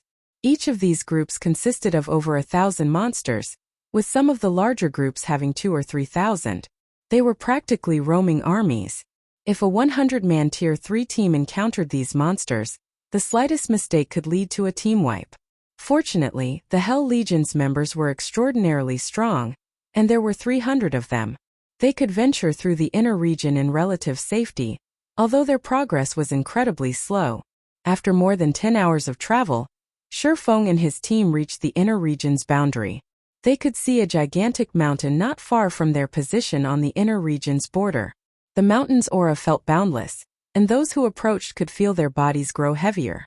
The closer one got to the base of the mountain, the stronger the sensation became. This was none other than Star Valley's God Mode regional dungeon, the Star Tomb. Consider this carefully, Guild Leader Black Flame. Do you really want to go in there? Once we're inside, leaving will be a challenge, and if players die, they won't resurrect outside of the dungeon. Hell Rush warned Shifeng as he stared at the mountain before them. Read latest chapters at Wuxia World. The Star Tomb was a very special location. When players normally died, they'd resurrect in the nearest NPC town or city. But that wasn't the case in the Star Tomb. No matter how many times players died, they'd only return to life within the dungeon. I understand. Let's head in. Shifeng was quite familiar with the Star Tomb's peculiarities, yet he walked into the regional dungeon with no hesitation. Hell Legion's members only glanced at each other before helplessly following the swordsman. Shortly after Shifeng and his team entered the Star Tomb, the Starlight Fortress in Star Valley's outer region lit with a bright glow as the seal was finally removed. The Starlight Fortress had opened to the public. Chapter 2481. Fortress of Astronomical Value.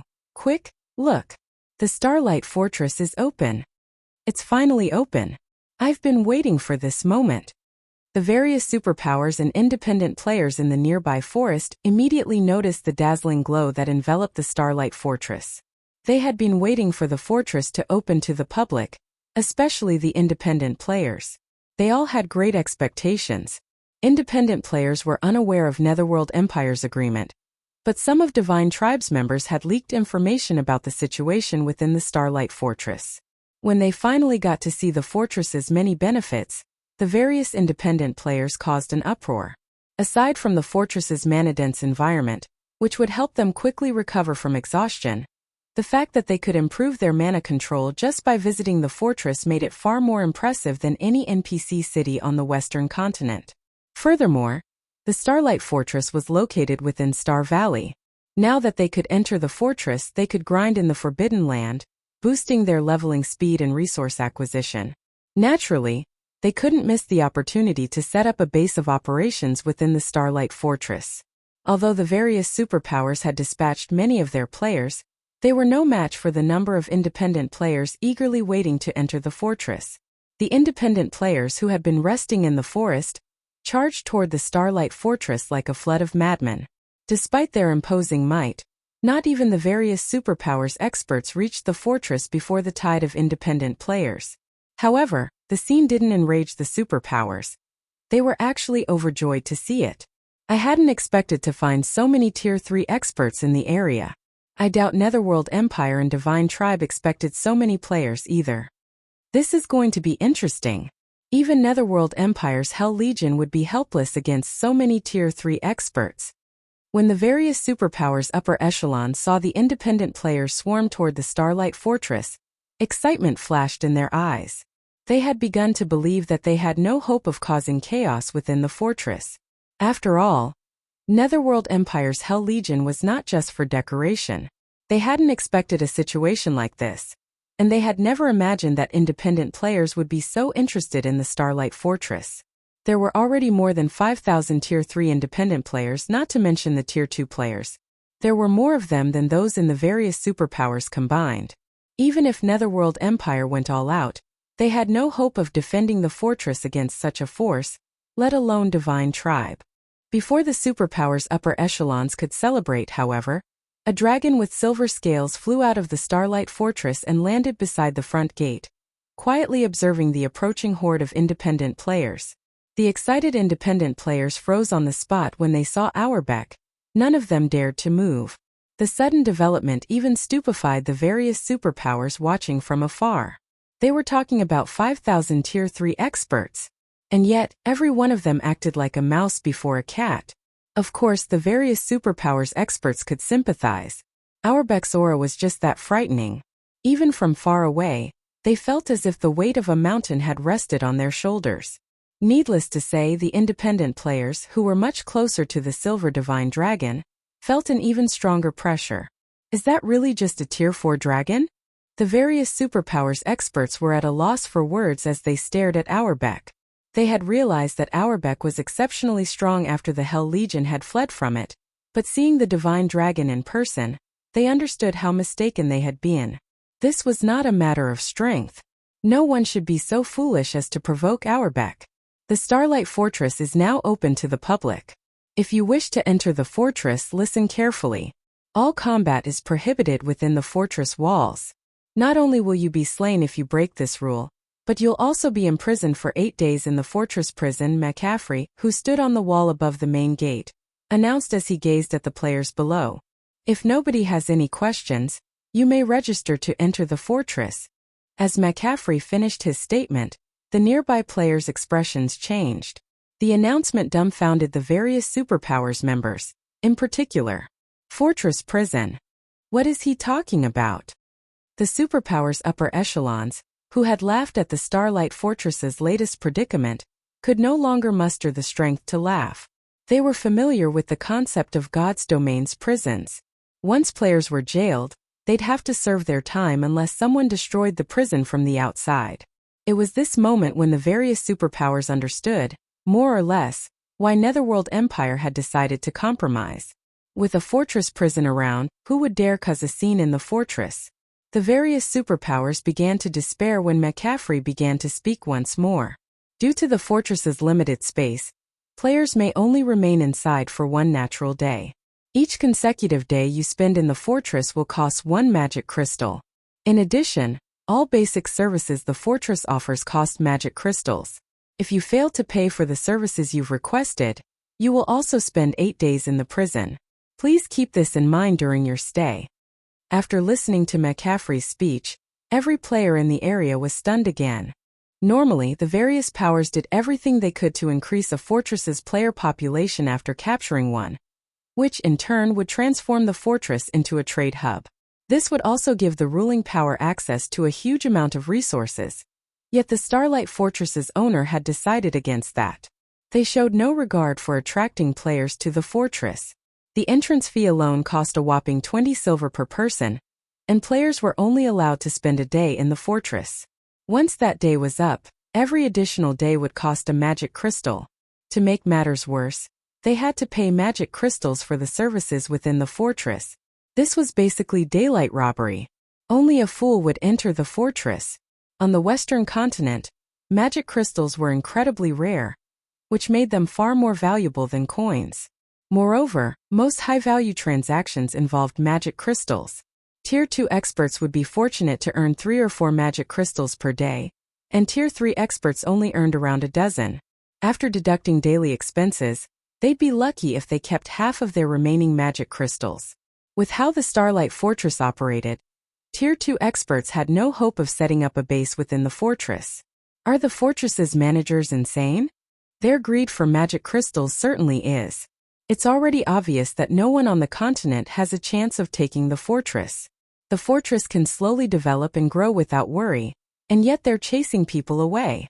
I can't wait to see how they'll survive against the demonic creature armies. The situation even stunned the various superpowers. They couldn't fathom what Shifeng and the others were thinking. If they had so many magic crystals to spare, they might as well spend them in the Divine Colosseum's trial tower. Moreover, players could afford a luxury meal, which would help them recover from exhaustion far faster than within a mana-dense environment, with 20 silver to spend. In truth, the pricing had left McCaffrey speechless when he had heard it, but Shifeng had insisted that the fortress would only conduct business using magic crystals. So he couldn't do anything about it. The Starlight Fortress belonged entirely to Zero Wing after all. Divine Tribe was only helping manage it. While some powers and players left in a huff, a 500-man team watched the events unfold from a short distance away from the main gate. "Are we still going in, Commander?" A ruthless, level 106 man asked the robust man in leather armor next to him. Read latest chapters at Wuxia World. The robust man was Crow, the Storm-Heart Adventurer team's commander. "Of course. We might as well take a look since we're here," Crow said, gritting his teeth. The 20 silver entrance fee wasn't a major concern for Storm-Heart, but the fact that the fortress's basic amenities cost magic crystals wasn't something Storm-Heart could afford to play with. But Crow's curiosity was too strong to ignore.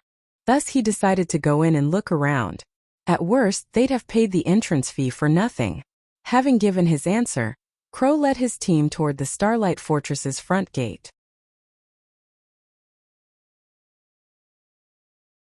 Chapter 2482 Mana Changes. Once Storm-Heart's members paid the exorbitant entrance fee, they carefully walked through the front gate under Auerbeck's watchful eye. What?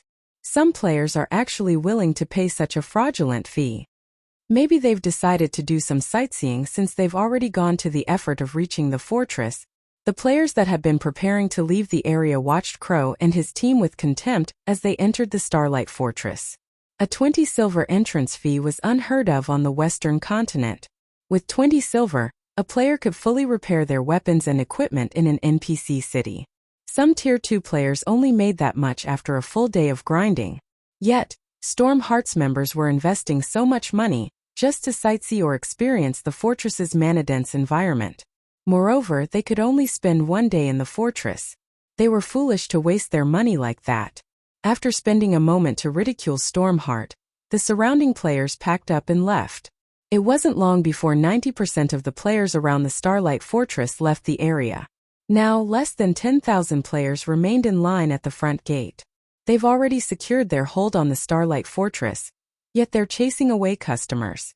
We won't have to lift a finger to ensure the fortress's demise. They want to charge magic crystals for all basic expenditures made inside the fortress? They certainly know how to dream. How foolish.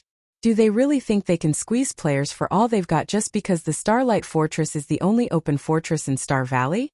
The various superpowers' upper echelons couldn't help but laugh when they saw how few players were willing to enter the Starlight Fortress. They had been afraid that the fortress would make some bold move to widen the gap between them, but it seemed their concerns had been meaningless. 20 silver to enter a fortress was a high price to pay, but many expert players could tolerate the cost. With the resources available in Star Valley and the Starlight Fortress's benefits, they could easily earn back the coins and more. However, the Starlight Fortress had crossed the line by charging magic crystals for its basic services. On the Western continent, magic crystals were players' foundation. Without magic crystals for their combat runes, players' combat power would decrease significantly. Unfortunately, as luck would have it, magic crystals were painfully rare in the West. Obtaining a single magic crystal was a challenge. If it weren't so difficult, the continent's various powers wouldn't fight so desperately over veins that had a chance of producing magic crystals. Although players could obtain magic crystals by grinding in Star Valley, it wasn't easy.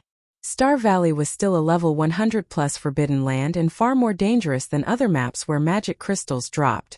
If a player decided to focus their development around the fortress, They'd only be cheap labor for the ruling power. Only a fool would accept that burden. Following which, the various superpowers' upper echelons commanded their teams to turn around and leave. They had no intention of entering the Starlight Fortress. They had learned of the fortress's situation from the spies they had planted in Divine Tribe before the Starlight Fortress had opened to the public. They had no reason to enter the fortress to verify the reports. They'd only be handing over their hard-earned coins by doing so. McCaffrey felt frustrated as he watched so many players walk away from his position on the fortress's wall. Those players were potential money and resources. Surephone could have easily transformed the Starlight Fortress into a prosperous trade hub by lowering his prices. Yet he had insisted on charging magic crystals for all basic services. That condition alone had deterred the majority of players from visiting the fortress.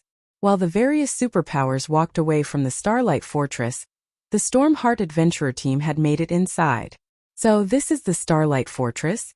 The mana density is so high. It's no wonder why the entrance fee is so exorbitant. This environment is certainly worth the price. Stormheart's members were mesmerized when they sensed the ambient mana within the Starlight Fortress. They were not members of the various superpowers, just independent players. Even if they were a part of a top adventurer team, they could only get their hands on limited resources. The resources Stormheart possessed couldn't even compare to that of first-rate guilds. Needless to say, they didn't have access to mana-abundant locations either. They had to rely on their exceptional talent and hard work to develop slowly.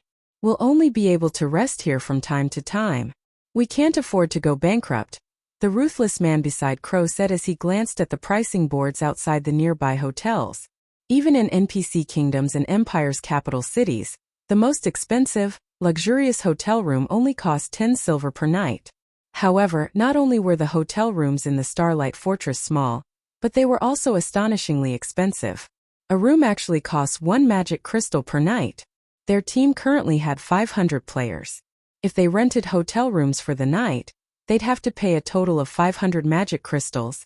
The rest of Stormheart's members could only nod in agreement. Not even first-rate guilds could afford such a costly expenditure, let alone Stormheart. Only superpowers would have the funds to rent these hotel rooms. Wait, the mana here is different somehow. A Tier 3 female elementalist suddenly spoke up. Different? Curious, the ruthless man began to pay more attention to the mana around him, but he failed to find anything unusual about it. How is it different? No, she's right, Crow exclaimed. To be precise, this area has different types of elemental mana. MHM. I can sense the 3 supreme elements, and the mana is growing even denser, the female elementalist explained. Ordinary Tier 3 experts would likely struggle to sense the differences in the ambient mana, but she had a special mana legacy, which allowed her to notice the minute oddity. The 3 supreme elements? The ruthless man was stunned. Excitedly, he asked, doesn't that mean that this fortress's environment is similar to the environment of ancient times? Experts constantly researched and tried to understand more about God's domain's current affairs and history every day. The information hid many opportunities, and for independent players and adventurer teams, who lacked resources, this was one of the few reliable ways to encounter fortuitous opportunities. Naturally, Stormheart and its members were no exception. In fact, their knowledge of God's domain was vast, especially regarding the ancient area when gods had still roamed the land. The ancient era had been the peak of God's domain. Humankind had been far more powerful then. Ancient human civilizations had developed their individual strength and technology to unbelievable levels. Read latest chapters at Wuxia World. In comparison, current humans hit their limit after reaching Tier 5. Moreover, most Tier 5 powerhouses nowadays were far weaker than those of the past. The biggest difference between the past and the present was the composition of ambient mana. During ancient times, ambient mana had been composed of all 7 elements, but now it only included the 4 major elements. The remaining 3 supreme elements could only be found in certain locations and in almost negligible amounts. This was why God's domain's creatures couldn't fully comprehend and control mana, which made it harder to reach new tiers. And yet, within the Starlight Fortress, the 3 supreme elements had gathered, creating an environment reminiscent of ancient times. This was a heaven-defying opportunity. Chapter 2483 Hidden Madness. As soon as the ruthless man finished speaking, excitement flashed in his Tier 3 comrade's eyes. If the Starlight Fortress's environment were reminiscent of ancient times, consisting of all 7 elements, it would be a true paradise for players. Not only would players have a much easier time controlling mana in such an environment, but it would also help them unlock their mana bodies. After giving the matter some thought, Crow turned to the Tier 3 female elementalist beside him and said, "Rose, return to headquarters and gather all of the magic crystals we have. Send someone to ask around about renting a hotel here as well. We'll be using it as Stormheart's temporary base. From now on, Stormheart's Tier 3 members will develop out of the Starlight Fortress." Although living in the Starlight Fortress was costly, if the benefits allowed one to improve their mana control and unlock their mana body's potential with ease, it was worth the price. It would even be worthwhile if the adventurer team had to invest every magic crystal it had earned thus far, and would earn in the future. Levels weren't the top priority for Tier 3 players right now. Rather, unlocking their mana body's full potential was far more important. A Tier 3 player could only exhibit the true strength of Tier 3 once they did so. Residing in the Starlight Fortress would accelerate the process of unlocking their mana bodies, which was a unique, massive benefit. The rest of God's Domain's players hadn't realized this yet, which gave Stormheart the opportunity to establish a base in the fortress. If they waited until the various guilds noticed, finding a place and developing in the Starlight Fortress would become far more difficult for the adventurer team. In terms of money and resources, Stormheart wasn't even a match for first-rate guilds, much less superpowers. Understood. I'll have someone look into it immediately. The female elementalist in blue, Ice Rose, replied before breaking away from the rest of the group. While Stormheart secretly took action, other Tier 3 independent players, who had entered the fortress and were particularly sensitive to mana, did the same. For a time, something strange took place within the nearly empty Starlight Fortress. Despite barely any players visiting the fortress, its hotels were booked, one after another. Moreover, all of the rooms were rented long-term, stunning the ignorant visiting players and McCaffrey. Players could earn a 10% discount when renting hotel rooms long-term, but they'd have to reserve the room for a minimum of 10 days. This meant that players had to pay 9 magic crystals per room, with each day normally costing 1 magic crystal. Including the fact that all of the fortress's basic amenities cost magic crystals, the cost was even extravagant to Tier 3 experts. Regardless, nearly 100 players had rented rooms in the Starlight Fortress long-term. Some players had even rented out an entire hotel. As a result, the fortress had earned nearly 5,000 magic crystals in less than an hour after its grand opening, and the crystals continued to roll in. Meanwhile, inside the Star Tomb, Shifeng and his team ventured farther into the Star Tomb, and the Hell Legion faced one bitter battle after another. Even Tier 3 experts struggled to move within the regional dungeon, their mobility reduced to that of Tier 1 players. Fortunately, their basic attributes hadn't been affected. The reduced mobility had, however, considerably limited everyone's individual combat power. In the outside world, every member of the Hell Legion could solo a level 105 Great Lord, but in the Star Tomb they could barely defeat a level 105 High Lord. The Earthen giants in the regional dungeon's outer region typically moved in groups consisting of several hundred, with each having at least 100 Great Lords. These small armies were an extraordinary challenge for the Hell Legion. Every time they encountered a group of monsters, the Legion spent over an hour to defeat them, and once the battle was over, they had to retrieve their tents to recover their lost stamina. If they didn't take the time to rest, their chances of defeating the next monster army would plummet. Naturally, this slowed their leveling speed to a crawl. However, the Hell Legion members had to admit that the God Mode regional dungeon was a wonderful location. Not only was the monsters' drop rate impressive, but the loot they acquired was top quality as well. One would have to slay Grand Lords for the slightest chance of obtaining secret silver weapons and equipment in the outside world, but in the Star Tomb they could slay Great Lords to acquire the same ranked items.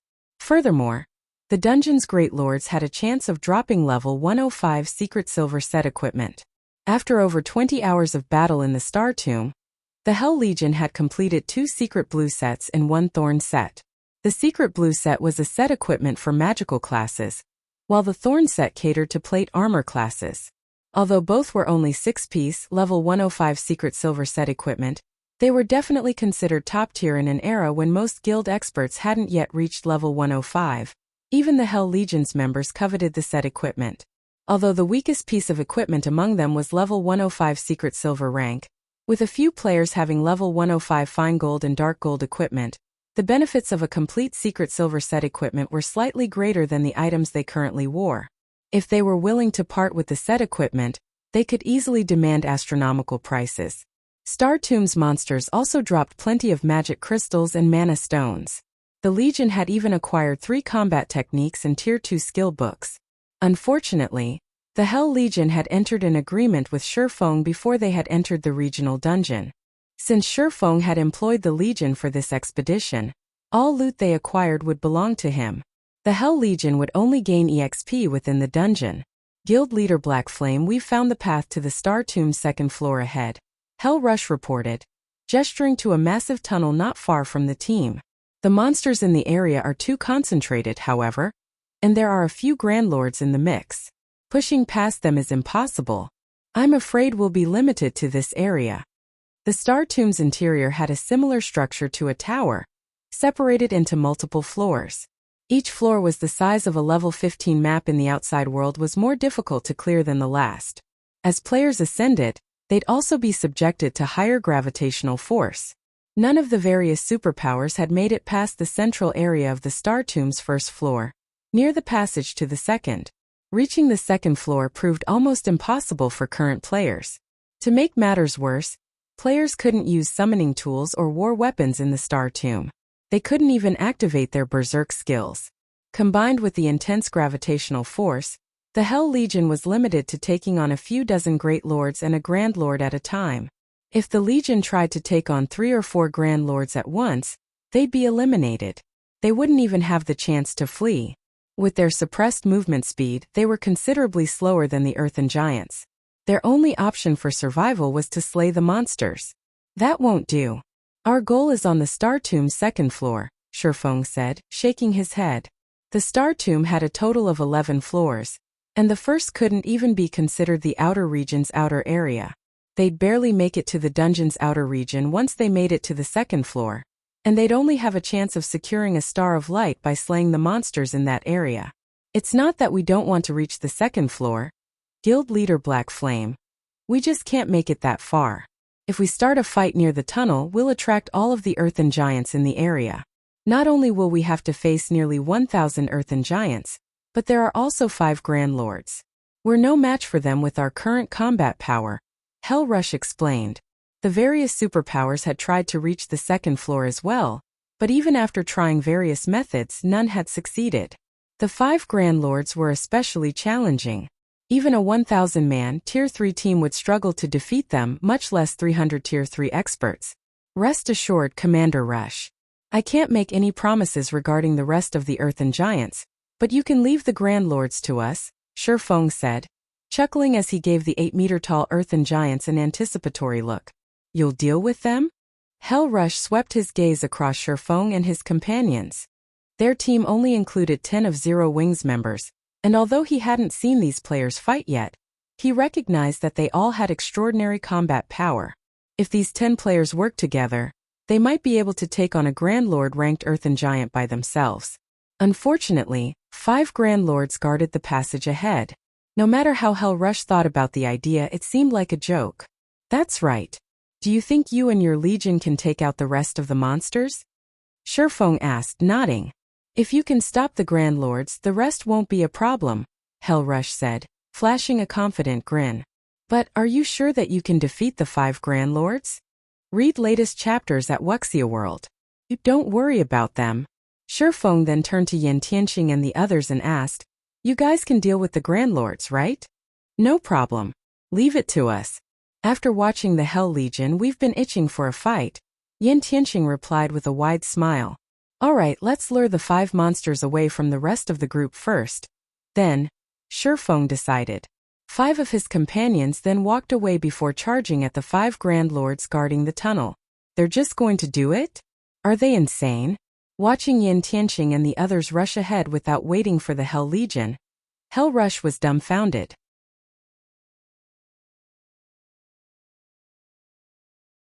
Chapter 2484. Unlocked Mana Body. Hell Rush wasn't the only one dumbfounded. The rest of Hell Legion's resting members were stunned as they watched the 5-0 wing members charge toward the Grand Lords. There were nearly 1,000 Earthen giants near the passage, and the weakest was a level 109 High Lord. There were over 100 Great Lords as well, and if they surrounded a 100-man Tier 3 team, the players would be done for. The Earthen giants weren't affected by the Star Tomb's gravitational force, and thus, both their movement and attack speeds were higher than Tier 3 players. As a result, players had to rely on their basic attributes to block the Earthen giants' attacks, and their techniques to minimize the damage. The Hell Legion could only take on 3 or 4 Earthen giants at one time. Even if they had superior combat standards, they wouldn't be able to face a larger group and emerge from the battle unscathed. Yet, Yan Tianxing and his 4 comrades charged toward so many of these monsters with no hesitation. Just as Hell Rush came to his senses and turned to tell Shifeng to stop his players, what he saw next left him flabbergasted. Yan Tianxing, Fire Dance, Aqua Rose, Violet Cloud, and Iluofei were simply too fast. Despite the Star Tomb's painful gravitational force, those 5 players closed the distance of several hundred yards in 5 seconds, reaching the monsters guarding the tunnel. Impossible! How are they so fast? Did they find a bug? All of the Hell Legion's members were surprised and confused by Yan Tianxing and his party's movement speed. Even with superior basic attributes, attaining such speed in this environment should be impossible. The increased gravitational force had a massive impact on players' speed. Even if a Tier 2 player had double or triple their basic attributes, the Star Tomb's gravitational force wasn't something that could simply be overcome. The Hell Legion's members even suspected that reaching Tier 4 would only boost their speed to the Tier 2 standard.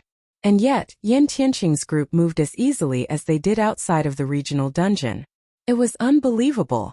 Wait, why is the mana around them so dense? Hell Rush watched Yan Tianxing's group carefully for a moment, and a thought popped in his mind. Could they have already unlocked their mana bodies? Even as he wondered if it were possible, he found the idea laughable. Most of the various superpowers experts hadn't even begun to unlock their mana bodies, much less to their full potential. The Hell Legion member who had progressed the furthest had only unlocked 20% of their mana body. They still had a long road ahead to reach 100%. They'd likely need 1 or 2, perhaps even 4 or 5 months to accomplish the task. One couldn't simply unlock their mana body's full potential overnight. Players would have to continuously try to understand and control their mana bodies, starting the process from the very beginning. Hence it was a long and arduous process. However, the mana surrounding Yan Tianxing's group was so strong that it puzzled Hell Rush. Thus far, Yan Tianxing and the others hadn't participated in any of their battles, so Hell Rush hadn't noticed anything different about the mana around them. He had assumed that they used some special weapon or equipment piece that made the mana around them so dense. Now that these players were on the move, however, the mana around them grew denser, and it wasn't a result of attracting ambient mana. Rather, this mana felt as if it originated from the players. Before Hell Rush could shake the thought, however, Yan Tianxing and his companions reached their targets. Earthen Chieftain, Elemental Creature. Grand Lord, Level 112 HP 330,000/330,000,000. An Earthen Chieftain was already an incredibly tough monster in the outside world. Elemental creatures had high magic resistance, after all, and the Earthen Chieftain's body was composed of solid stone, which gave it a defense that could rival inferior dragons. There was also the fact that the Earthen Chieftain's HPs were so high. A 100-man team with 30 Tier 3 players would struggle to raid an Earthen Chieftain in the outside world at this stage of the game, and every team of that caliber was considered first-rate in God's domain. Ordinary powers didn't even have enough experts to form such a team. The instant Fire Dance reached her Earthen Chieftain, the Grand Lord, which had long since detected the assassin, raised its fist and slammed it down on her. The Earthen Chieftain was 8 meters tall, and its fists were as massive as boulders. Watching its fist descend toward Fire Dance was like watching a small mountain fall on her. There was no way she could dodge the attack. She'd have to block it. Finally, I can test my mana body strength properly. A hint of excitement flashed in Fire Dance's eyes as the Grand Lord's fist fell. She immediately unsheathed 1,000 transformations, countering the Earthen Chieftain's attack with a normal strike. When she had emerged from the Legacy Gate, she had only been a small step away from unlocking her mana body's full potential. And after using the Legacy Room, she had resolved that issue. She had spent some time experimenting with her mana body, finally unlocking its potential to 100% a day ago. However, she had been busy with the Starlight Fortress's matters and hadn't had time to test out her mana body. Now that she had the perfect opportunity to so, she wouldn't waste it by relying on her more powerful skills. Is she insane? She's only an assassin, yet she's trying to tough it out? The Hell Legion's members thought Fire Dance was overestimating her strength when she hadn't used a skill to dodge the Grand Lord's attack. With her speed, evading the blow shouldn't be hard. She was a Void Realm expert after all. She should have recognized the Earthen Chieftain's attack trajectory immediately. And yet, the assassin was trying to counter the Earthen Chieftain's blow. She had to be suicidal. Boom! The sound of an explosion echoed throughout the area, and the ground trembled. The impact's shockwave threw dust into the air. Once the dust settled, the scene before the Hell Legion's members stunned them. She blocked it. An assassin, a class known for its speed, had successfully blocked the Earthen Chieftain's attack. Crap! She actually blocked it. Is she really an assassin? The Hell Legion members felt their worldview crumble when Fire Dance had emerged from the exchange without injury. Not even Thunder Beast, who had the highest strength of any Hell Legion member, would be a match for a monster like the Earthen Chieftain. He'd have to rely on the Legion's healers to tank the Grand Lord. And yet, Fire Dance had countered the attack without taking any damage. Sure enough, an unlocked peak gold mana body is amazing. Even a normal attack is so powerful. If she can learn a mana technique, she'll likely be able to solo mythics. When Shifeng saw Fire Dance dominate the Earthen Chieftain, he couldn't help his desire to unlock his own mana body. God's Domain's players would only be considered true experts once they had unlocked their mana body's full potential. If they didn't, they'd only be considered pseudo-experts, even after reaching Tier 4. Take the Star Tomb for example. If players entered the dungeon without fully unlocking their mana bodies, they'd struggle against the regional dungeon's suppression. Hence, the first thing all experts needed to do upon reaching Tier 3 was unlock their mana bodies. Levels and tiers had to be set aside. Until they succeeded, they wouldn't even qualify to explore God's Domain. Read latest chapters at Wuxia World. While Shifeng admired Fire Dance's display, the assassin used shadow steps to appear behind the Earthen Chieftain. It's my turn. Fire Dance raised 1,000 transformations, aiming for the back of the Grand Lord's head. Absolute strike. Darkness immediately surrounded Fire Dance. Minus 424,538. A damage of over minus 400,000 appeared above the Earthen Chieftain's head, and silence fell over the Hell Legion.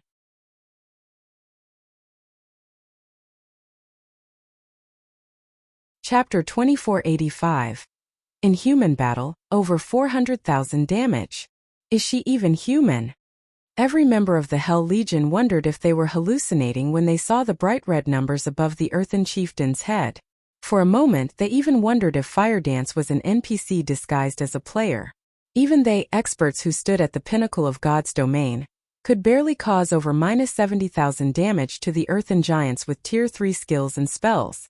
Hell Rush, one of the Legion's strongest players, could only deal around minus 150,000. These monsters' ridiculously high defense and magic resistance could practically rival archaic species of the same rank. And yet, they had just watched a Tier 3 assassin deal over minus 400,000 damage to the Grand Lord-ranked Earthen Chieftain, and she had only used a Tier 2 skill. Even at Tier 3, assassins didn't have many options for raising their attack's power. Most of their skills focused on speed, increasing their total DPS. But Fire Dance had obliterated what they had known about the class. How could she even be considered an assassin with that kind of raw power? She was even more of a berserker than actual berserkers.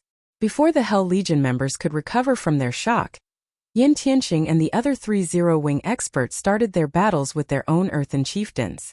Yin Tianqing effortlessly evaded his Grand Lord's straightforward attack, circling to the Grand Lord's back.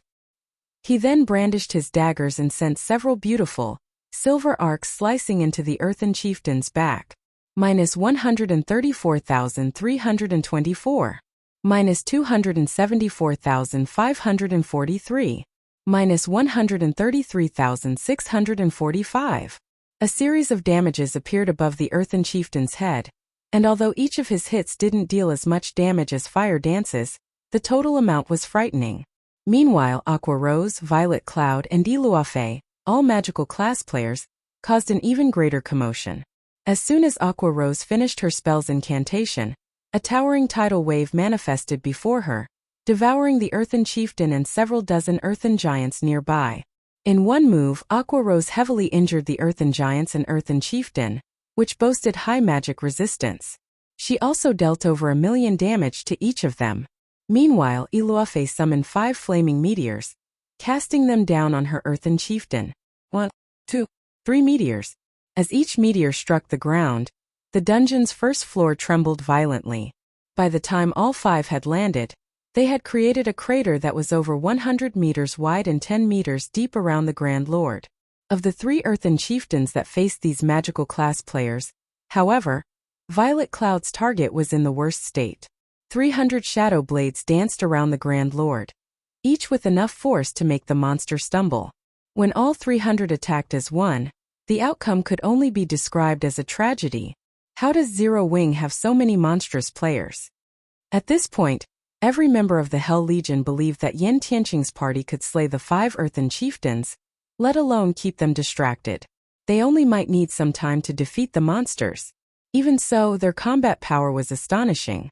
The 5 Zero Wing experts single-handedly suppressed the Star Tomb's Grand Lords, and not one of them was an MT Guild leader. Black Flame. Have they fully unlocked their mana bodies? Hell Rush could not help but ask as he watched Fire Dance and the others fight. He couldn't think of any other reason that would allow those 5 players to display such incredible speed and power. Not even the various Super Guilds experts had unlocked their mana bodies' full potential. All of them were still exploring. It hadn't been long since these experts had reached Tier 3 after all. They have. All 5 have reached 100% of their mana bodies' potential, Shifeng confirmed with a nod. He had no intention of hiding the fact, nor could he.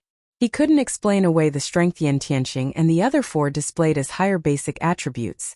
Even if they had double or triple their basic attributes, they wouldn't exhibit such impressive combat power.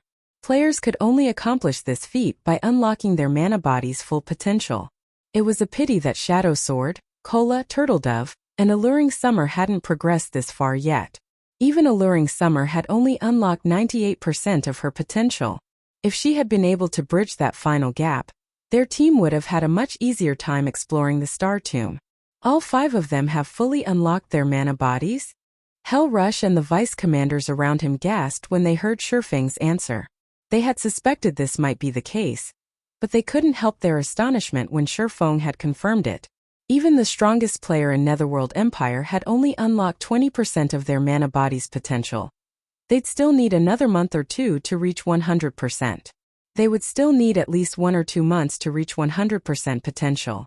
Yet, Zero Wing, a guild that had started from nothing in God's domain and wasn't supported by any major corporation, had nurtured 5 experts with fully unlocked mana bodies. It was unbelievable. Would you be willing to offer some guidance regarding mana bodies, Guild Leader Black Flame? If you are, I can represent my guild in offering to garrison 50,000 experts in the Starlight Fortress long-term. Netherworld Empire will also supply Zero Wing with various rare materials from the Western continent, Hell Rush proposed, trying to contain his excitement. Everyone's mana body was different, and players would gain very little from others' experiences. But the fact that Zero Wing had nurtured 5 experts with fully unlocked mana bodies proved that it could help players accomplish the feat. Anyone that said otherwise was either lying or a fool. Players would see huge differences in their accomplishments, depending on how soon they unlocked their mana body's potential. The difference between the combat power Zero Wing's members displayed and that of the Hell Legion made that much obvious. After Hell Rush presented his offer and request, the rest of his comrades grew restless, watching Shifeng. They all wanted to hear his answer. Before this, they hadn't realized how effective a fully unlocked mana body would be on one's combat power. But after seeing Yen Tianqing and his companions' performance, they were sure of one thing. Tier 3 players that hadn't unlocked their mana bodies were pests in comparison. Many of the Hell Legion's members had just as high combat standards as Fire Dance and the others, but if they had to fight any of those 5 players, they'd refuse. The difference between their overall combat power was like the difference between heaven and earth. They even suspected that Fire Dance and her party could take on 30 Hell Legion members simultaneously. Read latest chapters at Wuxia World. The more Hell Legion's experts thought about it, the more restless they became. Rather than their earlier prideful attitude, they all watched Shifeng with anticipation and hunger. Weapons and equipment were secondary concerns for experts like them. Their individual strength was far more important. In fact, they had joined their guild in the pursuit of greater strength. Don't worry about the 50,000 experts, Shifeng dismissed the offer. He could not help but shake his head and chuckle when he saw everyone's eager looks. Offering guidance for unlocking your mana bodies isn't necessarily impossible. But in exchange, I'd like Netherworld Empire to help me with another matter. In exchange, I will offer some advice. Although I cannot help all of you unlock your mana body's full potential in a short time, I can help you complete the task with a little more speed. Hell Rush had to calm his heart again when Shifeng had agreed. He responded immediately, Guild Leader Black Flame, please state your demands. If I have the authority to agree to them, I can do so on my guild's behalf. It's very simple. I need 1 month. I want Hell Legion under my command for 1 full month. Shifeng raised a finger and swept his gaze across the Hell Legion members.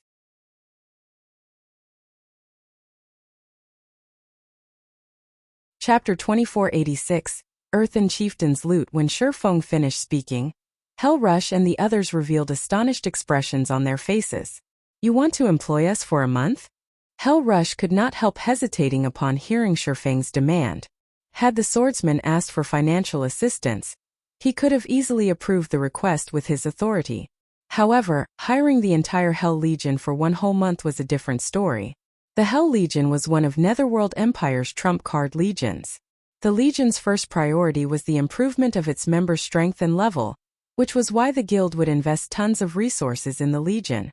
It might be fine if Shifeng wished to employ the Hell Legion for 1 or 2 days, but an employment period of 1 whole month was something else altogether. A month might not be particularly long, but it wasn't particularly short either.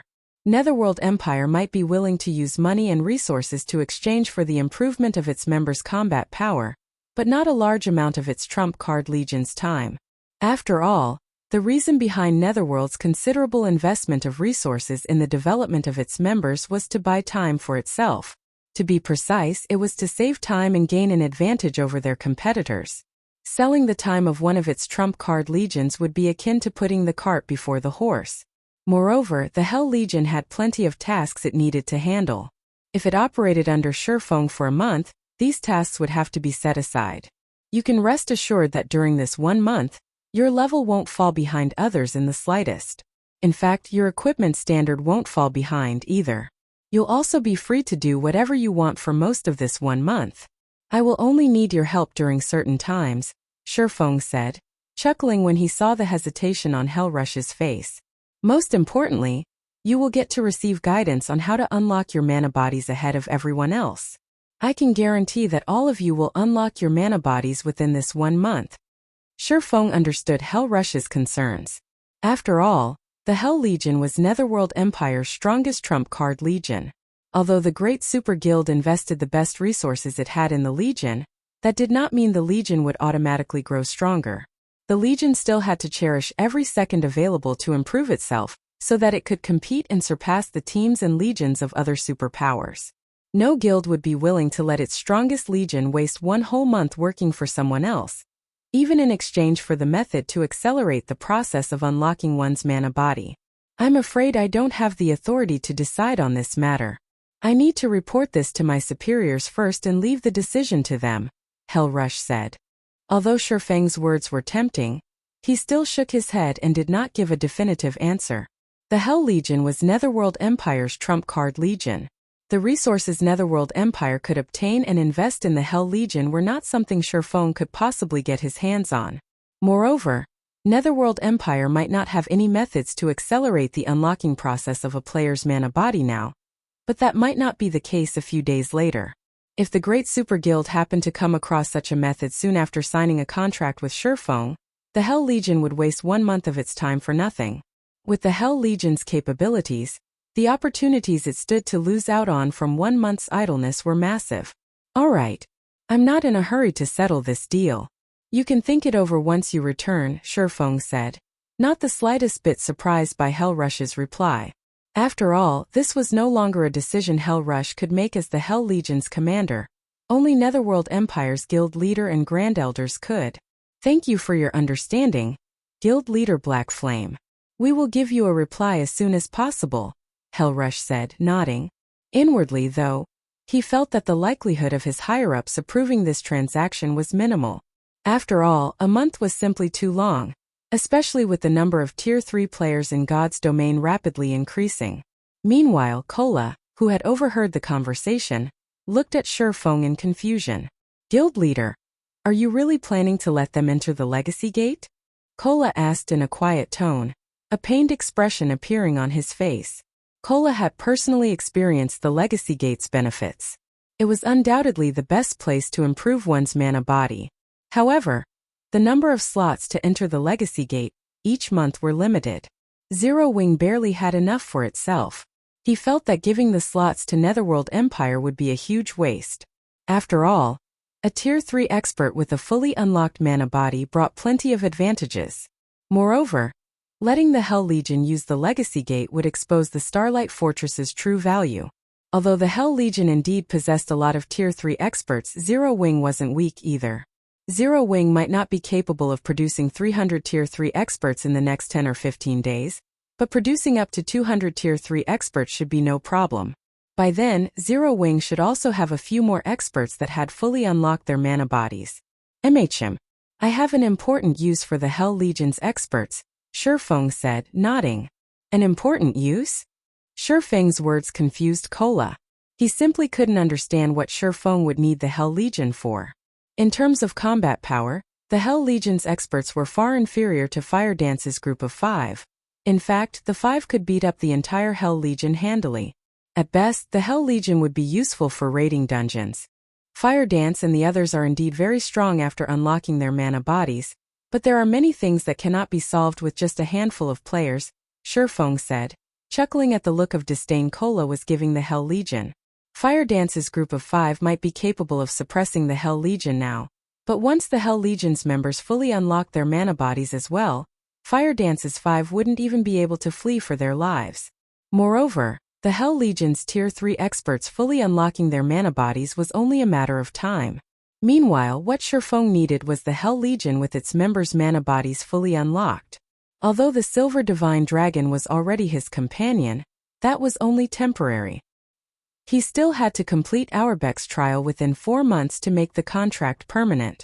Auerbach's trial was no trivial matter. He needed to raise his strength as quickly as possible in order to clear it. Meanwhile, of the methods he could think of to boost his strength, the best one was to complete Solomon's sword. However, the locations of the remaining fragments of Solomon's sword were simply too dangerous. The risk of failure was incredibly high if he went to these locations by himself, and even if Fire Dance and the others accompanied him. Hence, he needed the help of the Hell Legion. Moreover, after obtaining the Hell Legion's help, Zero Wing would no longer have to fear the various superpowers on the eastern continent. It could clash with them head-on and contest for the truly important resource points. Zero Wing would not have to rely on just a handful of guild towns and cities to secure resources, which would, in turn, prevent the superpowers from easily suppressing its resource income. Currently, the main source of weapons and equipment was still monsters. However, this would shift to lifestyle players as players reached ever higher levels. If Zero Wing did not secure the necessary resource points early on, with the guild's current scale of development, the various superpowers would eventually rip it to shreds. By the time Shifeng and Kola's conversation was over, Fire Dance and the others had lured the 5 Earthen Chieftains away from the main group of monsters. Upon seeing this, Hellrush immediately led his team into action and started clearing out the weaker Earthen giants. As the Earthen Chieftains were gone, the strongest monsters before the tunnel were merely level 112 Great Lords. For the Hell Legion members, whose basic attributes rivaled those of Great Lords and even Grand Lords of the same level, these monsters were a piece of cake. The only inconvenience was their reduced mobility, which slowed their clearing speed by a significant margin. However, with Fire Dance and the others occupying the Earthen Chieftains, the Hell Legion did not face much pressure during battle. The Legion systematically defeated the Earthen Giants, chipping away at their numbers. Roughly 2 hours later, all of the Earthen Giants blocking the tunnel had fallen. Only the 5 Earthen Chieftains remained standing. At this moment, however, each of the Earthen Giants had less than 70% of their HPs remaining. The Hell Legion members could not help but gulp audibly at the sight. Although they knew that Fire Dance and the others could solo the Earthen Giants, they still could not believe their eyes when they saw that each of the Earthen Giants had lost so much HP already. "Alright, quickly get rid of these Earthen Giants," Shurfeng commanded when he noticed the Hell Legion members staring dazedly at Fire Dance's group. Others might not be aware of the condition of Fire Dance's group, but Shurfeng was. Fire Dance and the others might have burned a considerable portion of the Earthen Chieftain's HP already, but they had also expended a significant amount of stamina. With their remaining stamina, finishing off the Earthen Giants all by themselves would be impossible. Ultimately, a group was still necessary to defeat monsters like the Earthen Giants. Otherwise, he wouldn't have bothered hiring the Hell Legion at all. Read latest chapters at Wuxia World. Yu Shurfeng's command promptly snapped everyone from the Hell Legion out of their daze, and they sprang to assist Fire Dance's group with the 5 Earthen Chieftains. Fire Dance's group of 5 tanked the 5 Earthen Chieftains, while the Hell Legion members helped deal damage from the sidelines. With the participation of the Hell Legion, the Earthen Giants lost HP rapidly. In the end, all 5 Earthen Giants fell within 30 minutes. The Hell Legion members had a much easier time with the Grand Lord-ranked Earthen Chieftains than with the Great Lord-ranked Earthen Giants. When all 5 Earthen Giants collapsed simultaneously, the players' experience bars started filling up rapidly. The amount of EXP the Earthen Giants awarded was much more bountiful than that of Grand Lords of the same level in the outside world. In just 3 seconds, their experience bars had increased by 15%, far more EXP than they normally would gain after grinding for half a day. Moreover, after the 5 Earthen Chieftains died, they had dropped several dozen items. The abundance of their loot surpassed even that of mythic monsters in the outside world. For a moment, everyone from the Hell Legion was stupefied by this scene.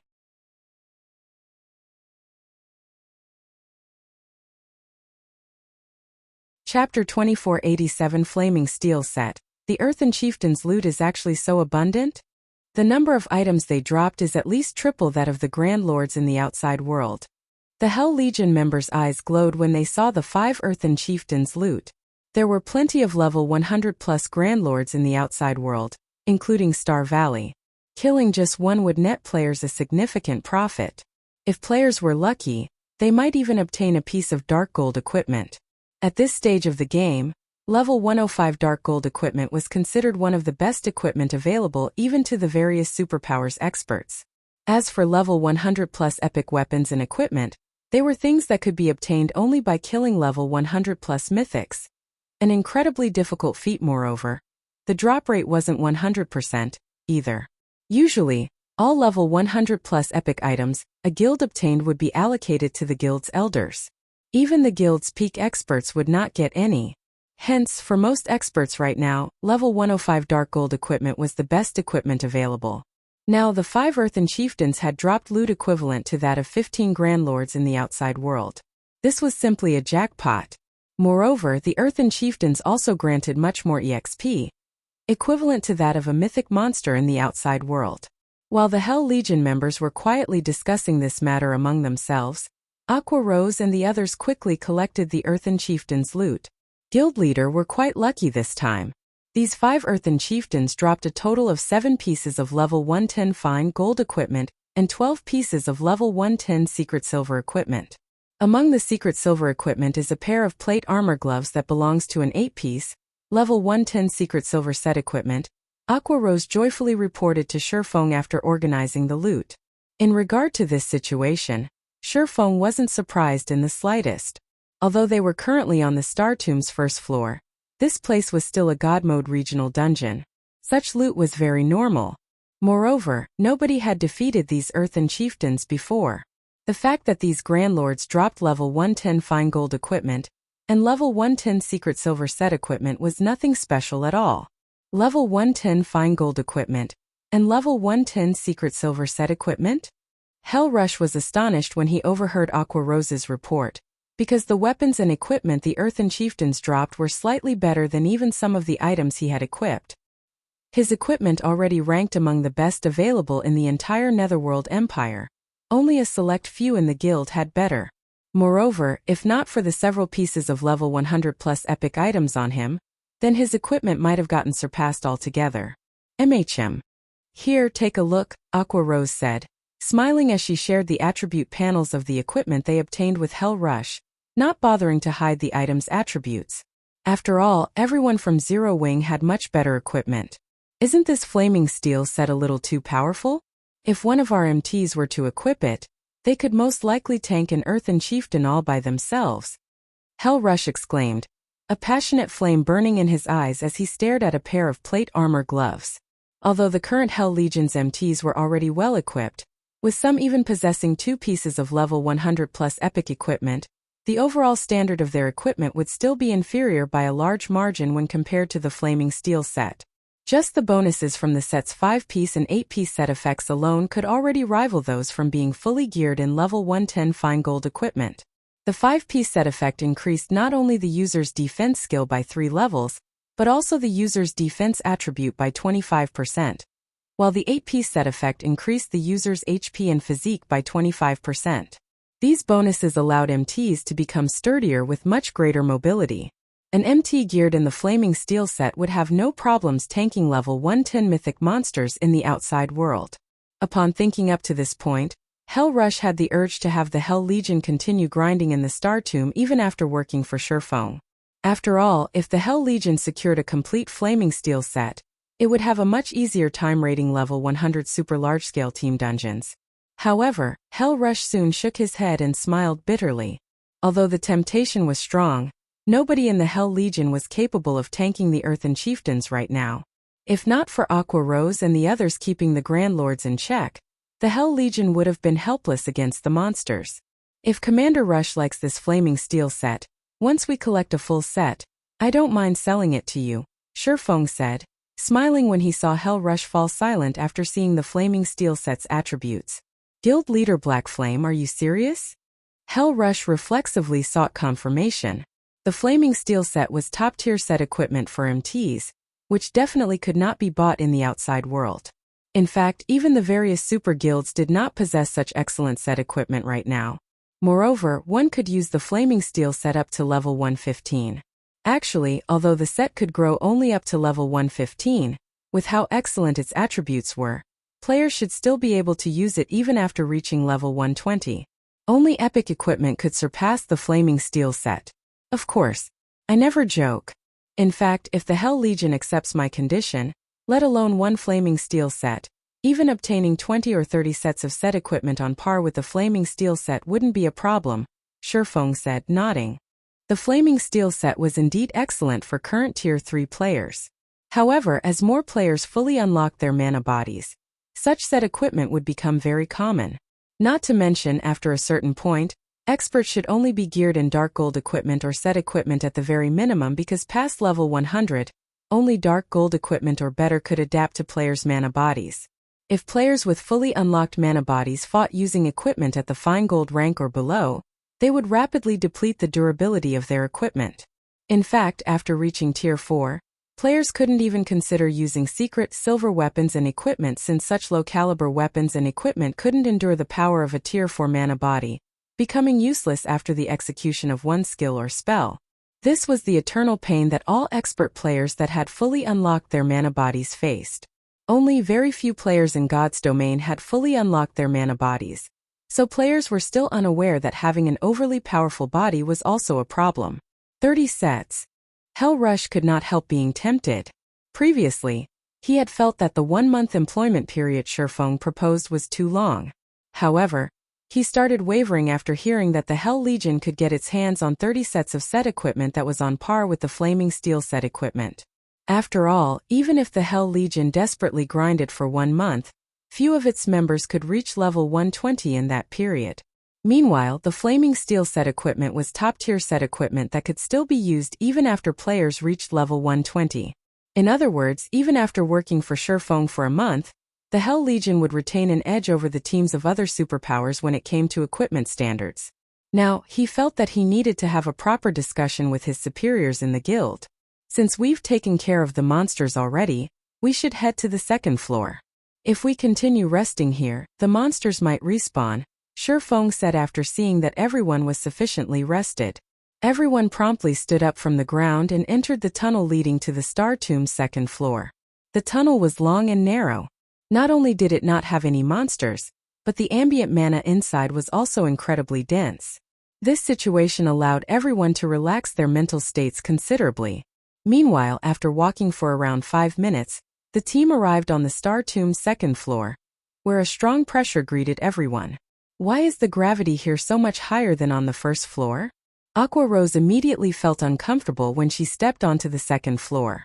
On the first floor, she had barely felt the effects of the increased gravitational force. Now, however, she could actually feel her body growing significantly heavier. Even her mobility was negatively affected. The gravity here is twice as strong as that of the first floor. It seems this floor will be our limit. When Shifeng sensed the gravitational force on the second floor, he too felt a little surprised. He never thought that the gravity here would be so powerful. From what he knew, the gravitational force players experienced inside the Star Tomb would grow ever higher with each floor they climbed. Hence, ascending the Star Tomb was incredibly difficult. After reaching the fourth floor, even Tier 3 players that had their mana bodies fully unlocked would be incapable of combat without anti-gravity equipment. However, anti-gravity equipment had always been considered incredibly rare in God's domain. In fact, lifestyle players couldn't produce it, as its creation involved ancient technology. Following which, Shifeng and the others started clearing out the monsters outside the tunnel's exit. Although the gravitational force on the second floor had doubled, the monsters' strength and levels had barely increased. The only obvious difference was the larger number of Great Lord-ranked Earthen giants in each group of monsters. However, this change did not affect Shifeng and the others at all. Moreover, to everyone's surprise, the monsters here granted at least 3 times more EXP than the monsters found on the first floor. As a result, everyone's leveling speed was now at least 50% faster than if they grinded in the outside world. In addition, the loot the monsters dropped was also much better. Even the Great Lord-ranked Earthen giants occasionally dropped level 110 fine gold equipment. Aside from having better loot, the Star Tomb's second floor had much thinner mana than the first floor. Hence, everyone could actually improve their control over the mana inside their mana bodies as they fought, which inspired everyone to fight much more fervently. Read latest chapters at Wuxia World. In such a way, the team grinded on the second floor for 2 whole days, moving from the outer area to the inner area. Many players on the team leveled up from the abundant EXP. Unfortunately for Shifeng, as he had reached level 111 already, the amount of EXP he received from the second floor's monsters wasn't particularly abundant. Hence, he did not manage to level up. As if to rub salt in the wound, despite killing numerous Grand Lords, he still didn't obtain a Star of Light during the past 2 days of grinding, contrary to his expectations. Guild Leader: I discovered an inferior legendary treasure chest over here. Firedance, who was scouting ahead of the team, reported excitedly through the team chat. An inferior legendary treasure chest? Shifeng was stunned when he heard Firedance's words. How is this possible? According to his memories, the Star Tomb shouldn't possess a single treasure chest, much less an inferior legendary treasure chest.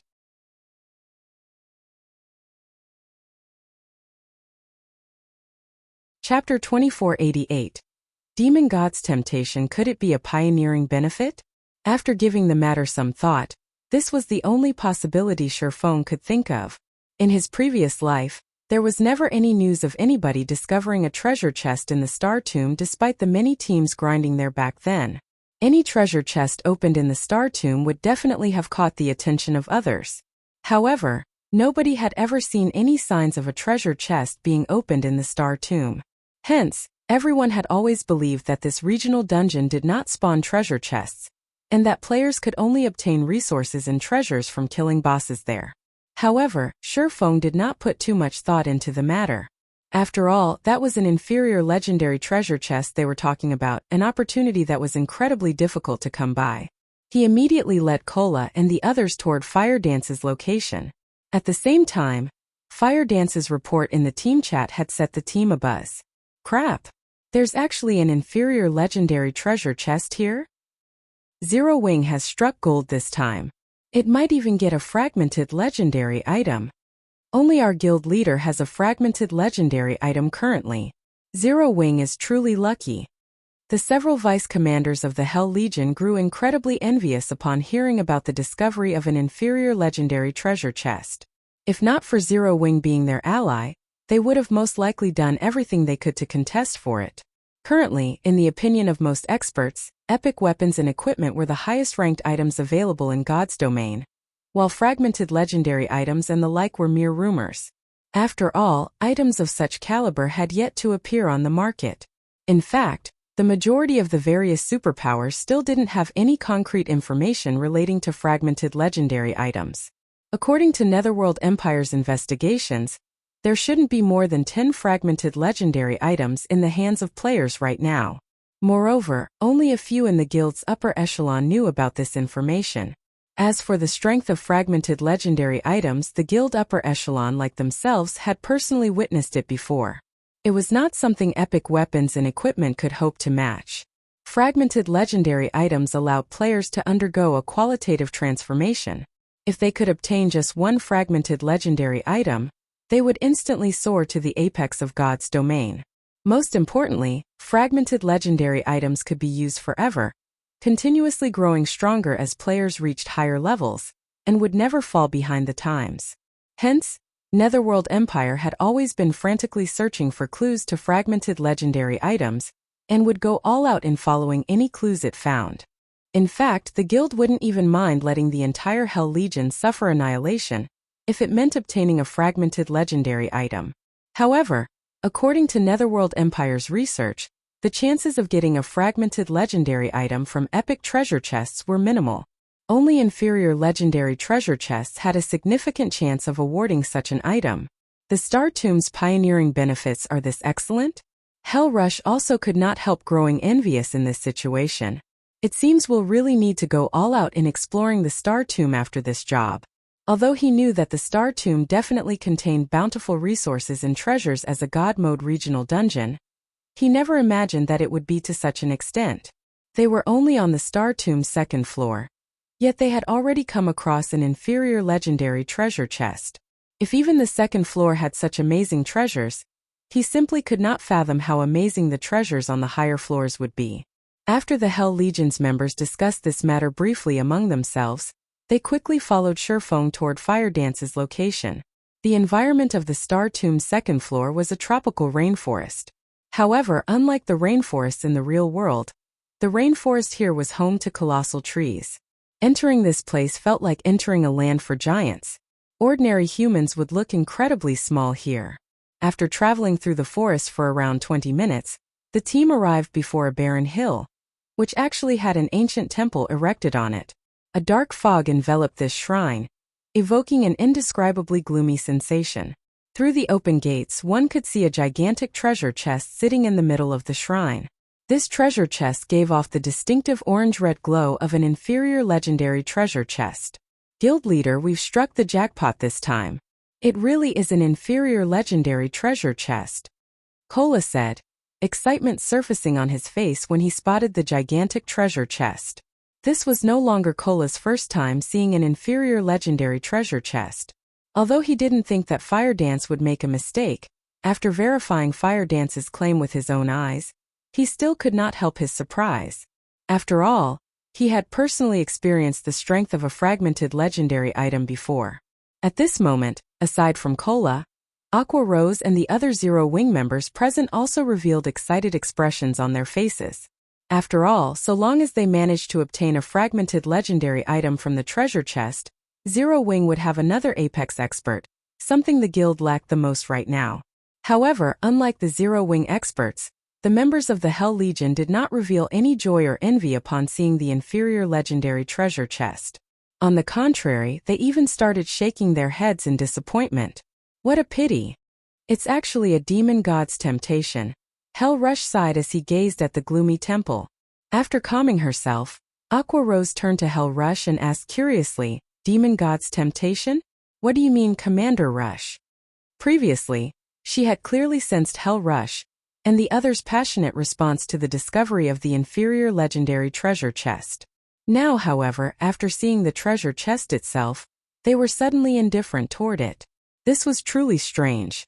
You arrived on the Western continent not long ago, so you might not know about this, but strange temples randomly appear in some of the dangerous locations on the Western continent. Not only are these strange temples filled with dense dark energy, but these temples also house incredibly precious treasures, Hell Rush explained. However, these temples are merely traps set up by demon gods. If players fail to resist the temptation and get lured into these temples, they are forced to undergo a trial and challenge the phantom of the demon god that set up the trial. Meanwhile, these trials are simply impossible to complete. To make matters worse, if players don't complete the trial, they not only fail to obtain the treasure but even have their level returned to 0 and half their soul devoured, which would place them in a weakened state for a very long period. At which point, players have no choice but to remake their accounts. Hence, we have labeled these temples as the Demon God's Temptation. As Hell Rush finished speaking, many of the Hell Legion's members revealed grim expressions. This was because several of the Hell Legion's members had fallen for these traps and were forced to remake their accounts, an irrecoverable blow. Moreover, Netherworld Empire wasn't the only guild that had fallen for these demon gods' temptations. Many other superpowers had too. Many famous experts had disappeared from God's domain, victims of these traps. Hence, whenever the demon god's temptation was mentioned, the various superpowers experts would turn pale with fright. So that means we came here for nothing? Aqua Rose grew dejected upon hearing Hell Rush's words. Although she still had the urge to challenge the demon god's temptation even after hearing Hell Rush's explanation, reason stopped her. Her current combat power might be far superior to Hell Rush's and the others, but some trials in God's domain did not just test players' combat power but also their combat standards. Players would need to meet the requirements for both to pass those trials. Meanwhile, when it came to combat standards, Hell Rush was leaps and bounds above her, and considerably superior even to Yen Tianxing, who was a domain realm expert. Read latest chapters at Wuxia World. If even an expert of Hell Rush's caliber had given up on the demon god's temptation without hesitation, how could someone like herself possibly succeed? Don't even think about it. The greater the treasure stored inside a demon god's temptation, the more difficult the trial would be. Previously, a trial that housed an epic treasure chest already forced players to go up against a demon god's phantom of the same level and tier. With the reward being an inferior legendary treasure chest right now, I'm afraid the phantom summon will be at least one tier higher than the challenger, Hell Rush advised. He too was tempted by the prospects of obtaining an inferior legendary treasure chest. If there were even the slightest possibility of success, he would most likely give the trial a try. However, that was not the case for the trial before him. Challenging it would be akin to making a bet guaranteed to lose. After all, the opponent's summon would be a Tier 4 phantom of a god. The other members of the Hell Legion also agreed with Hell Rush's words. With their current strength, they could only admire the inferior legendary treasure chest from afar. They had to be tired of living to try to obtain it. No, we're not completely without options, Shifeng suddenly said.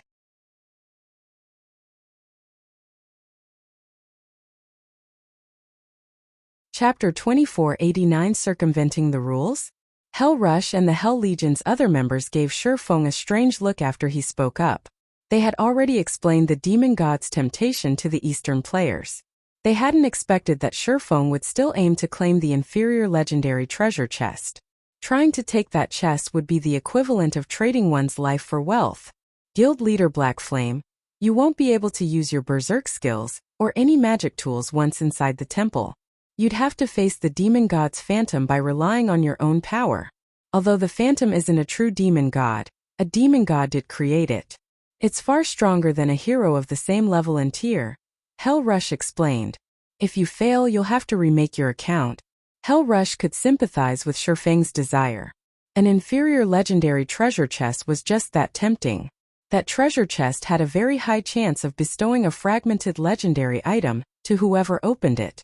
But Shifeng didn't know how powerful a demon god's phantom was. Hell Rush might have considered the task of obtaining the chest, too, if he hadn't seen a demon god's phantom for himself, but he had. The Hell Legion's members nodded in agreement with their commander. They acknowledged Shifeng for his strength, but the man wasn't powerful enough to challenge a demon god's phantom and survive. Guild leader.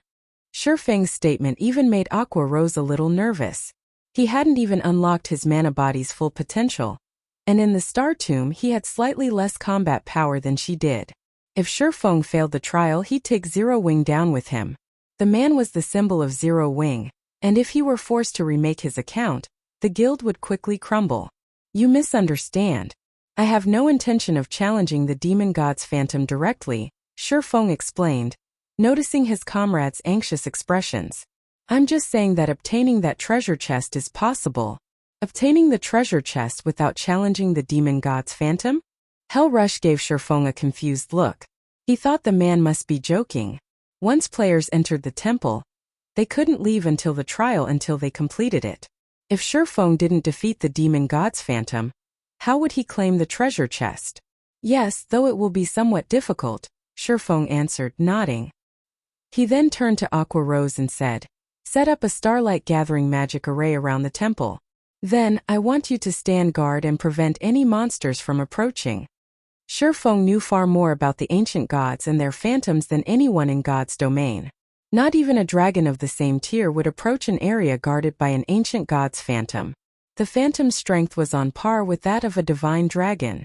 As he was now, he wouldn't last 3 or 4 hits against a demon god's phantom of the same tier, much less against a phantom that was 1 tier higher. While he might not be able to defeat a demon god's phantom, however, obtaining that treasure chest was a different story. Many confident experts had challenged demon god's temptations during his previous life, but they had all been forced to set up new accounts. Not even Apex experts had succeeded. However, one independent player had secured the treasure within a demon god's temptation at some point, and that independent expert had posted about his victory on the forums. The incident had shaken God's domain to its core, inspiring curiosity in every player. The various superpowers had even tried to recruit this independent player, offering an elder position, even a grand elder position, within their guilds. When the superpowers had finally located the player, however, what they had found had left them dumbfounded. That independent player had only been an ordinary expert. He hadn't even reached the refinement realm at that point. No one had expected the outcome. So many experts, including domain realm experts wielding fragmented legendary items, had tried to clear demon god's temptations, yet none had lasted more than 10 seconds against the demon god's phantom. Naturally, they hadn't secured the treasure either. After detailed interviews, the various superpowers had learned that the independent player hadn't actually challenged the demon god's temptation. Rather, he had found the treasure hidden within the temple. To claim the treasure for himself, he had merely decoded the magic arrays that had protected the temple. Once a player decoded the magic arrays, they could use magic tools within the temple. This made it possible to pin down the demon god's temple long enough to flee with the treasure. Astounded, none of the various superpowers had considered that there was a way to bypass the system's rules. Every player in God's domain had long since memorized the main God system's various rules and determined that players simply couldn't challenge these rules. However, the main God system had never indicated that challenging existing rules was impossible. Players had simply convinced themselves that the concept was fact. Of course, the method the independent player had employed wasn't easy. Decoding the temple's magic arrays required a lot of time, and demon god's temptations didn't exist for long, with most only lasting 2 days. Although the independent player hadn't been an amazing expert, he had been an advanced master magician, only 1 step away from grandmaster rank. Hence, he had been able to decode the magic arrays within the time limit, obtaining the treasure. Unfortunately, of the many powers that had attempted to use the same method, very few had succeeded. Demon god's temptations appeared at random, and even if players found one, challenging it would be pointless if they couldn't decode the magic arrays before the temple vanished. Even if they succeeded, they'd still have to escape the demon god's phantom. If they couldn't last 20 or 30 seconds, escaping with the treasure would be impossible. Now that Shifeng was a master magician, albeit only at basic rank, he had a chance of decoding the temple's magic arrays. The time limit was the only problem. But Shifeng couldn't care less.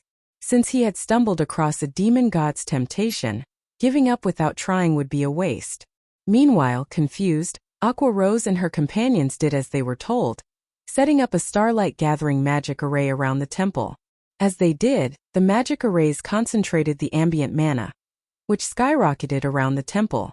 Now that the mana density is higher, I should be able to decode the arrays faster. Next, I'll have to race against time. Sensing the gathering mana, Shifeng took a deep breath and approached the stone pillars around the temple. He then began to decode the magic arrays that protected the temple. The several ancient pillars suppressed space around and inside the temple. Essentially, they were the core magic arrays that sealed the temple. If he could decode them, he could enter and leave the temple freely until the magic array's auto-repair completed. He would not have to worry about being trapped or not having access to magic tools within the temple. Commander Black Flame has gone insane. Those are the system's magic arrays, yet he's trying to decode them. Thunder Beast was stunned as he watched Shifeng approach one of the stone pillars and get to work. I don't know, Hellrush said, shaking his head. However, he hired us. Since he wants to try decoding the magic arrays, we can only comply with his wishes. In any case, we can use this opportunity to get some rest. Hellrush assumed Shifeng had already submitted to the temptation and become obsessed with the inferior legendary treasure chest, but Shifeng must realize that defeating a demon god's phantom was impossible, coming up with another method to tackle the demon god's temptation. Although Hellrush thought the swordsman's idea was even less feasible than confronting the phantom directly, he had no reason to stop the man since this method wasn't dangerous. The Hell Legion began to relax as they kept an eye on the surrounding monsters. Meanwhile, excitement welled within Shifeng as he examined the temple's magic arrays. It turned out that they weren't as powerful as he had assumed, only somewhat complex, consisting of a series of linked master magic arrays.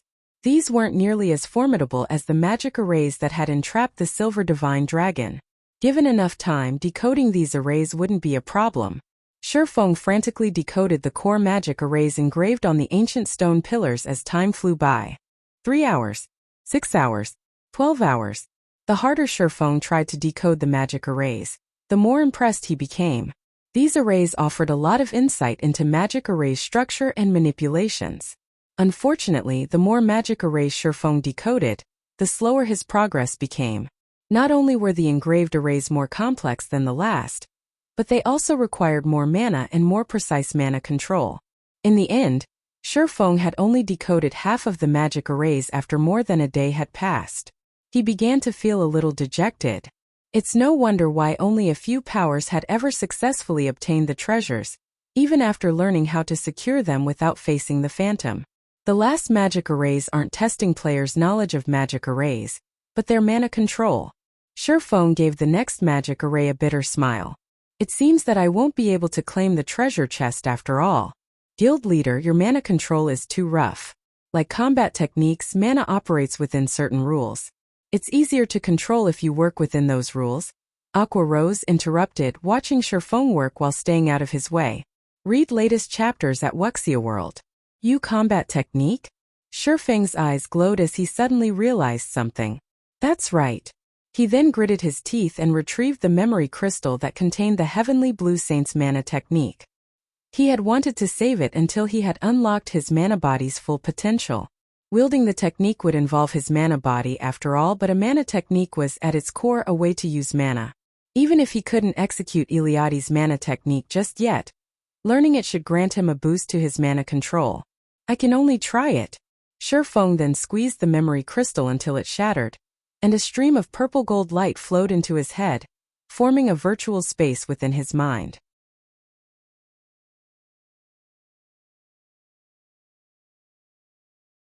Chapter 2490 Mana Technique Legacy. So, this is a mana technique legacy? Shifeng was shocked when a virtual space manifested within his mindscape. Within the virtual space, his body performed the 3 sword strikes Iliadi had used against him in the legacy trial. It almost felt as if someone were controlling him, yet he could feel the flow of movement and mana inside him. He could also sense how his body and mana were controlled. This simulation was far more effective than watching someone else perform the technique. It's no wonder why so few people learn mana techniques in the past. This isn't something you can learn by watching someone else. Not only did one have to master the 4 major elements to use a mana technique, but they'd also have to master the 3 supreme elements. Even master magicians struggled to create magic arrays that manipulated all of the 4 major elements. One would have to familiarize themselves with each of the 4 mana types' movement patterns, and create an array based on these patterns. The Heavenly Blue Saint's mana technique, however, was even more complex, requiring one to understand all 7 elements. Moreover, one would also need to guide all 7 through their mana body to execute the technique. Executing the mana technique, Holy Annihilation, was many times more difficult than performing the bronze combat technique, Lightning Flash. Executing Lightning Flash relied on physical movement, an action that players could become intimately familiar with. Physical control was natural, both in the real world and in the virtual world, but controlling mana in one's mana body was a different story. Both were foreign sensations. Becoming comfortable with one and gaining rudimentary control was already an incredible challenge. Trying to understand them completely and gaining precise control was even more difficult. Fortunately, this memory crystal has recorded some basic information on how to manipulate the 7 elements. Even if I knew how to execute Holy Annihilation, it'd be useless without these details. After watching himself complete Light Shadow and his breakdown analysis of the mana conduction, he breathed a sigh of relief. He didn't allow himself to relax, however. Rather, he started to focus on learning mana's basic patterns. The memory crystal's simulation wouldn't last long. Usually only 3 to 4 hours, while some didn't even last that long. One would be dreaming if they thought they could study within the simulation for a full day. Players could only try to learn as much as possible during the limited duration. The memory crystal didn't care how successful a player was. Time passed quickly while Shifeng immersed himself in his own mindscape. 1 hour. 2 hours. From an outsider's point of view, Shifeng had sat by one of the ancient pillars to rest. He wasn't doing anything interesting. How much more time is Black Flame planning to waste, Commander? We've been in the Star Tomb for 4 days now. Are we really going to let him continue to waste our time as well? Thunder Beast asked Hell Rush, glancing at Shifeng's motionless form by the pillar. At least they had been able to grind monsters when they had first arrived. Although they hadn't obtained any loot, the monsters had awarded an abundance of EXP. They had gained a bit more mana control during their fights on the 2nd floor. Fortunately, helping Shifeng hadn't been a complete waste. But now? They had spent over a day in this area already just resting. Aside from killing the occasional group of earthen giants that had wandered too close to the demon god's temptation, they hadn't done a thing. All of the various superpowers experts were frantically grinding and leveling right now, yet the Hell Legion was stuck here doing nothing. Let's wait a little longer.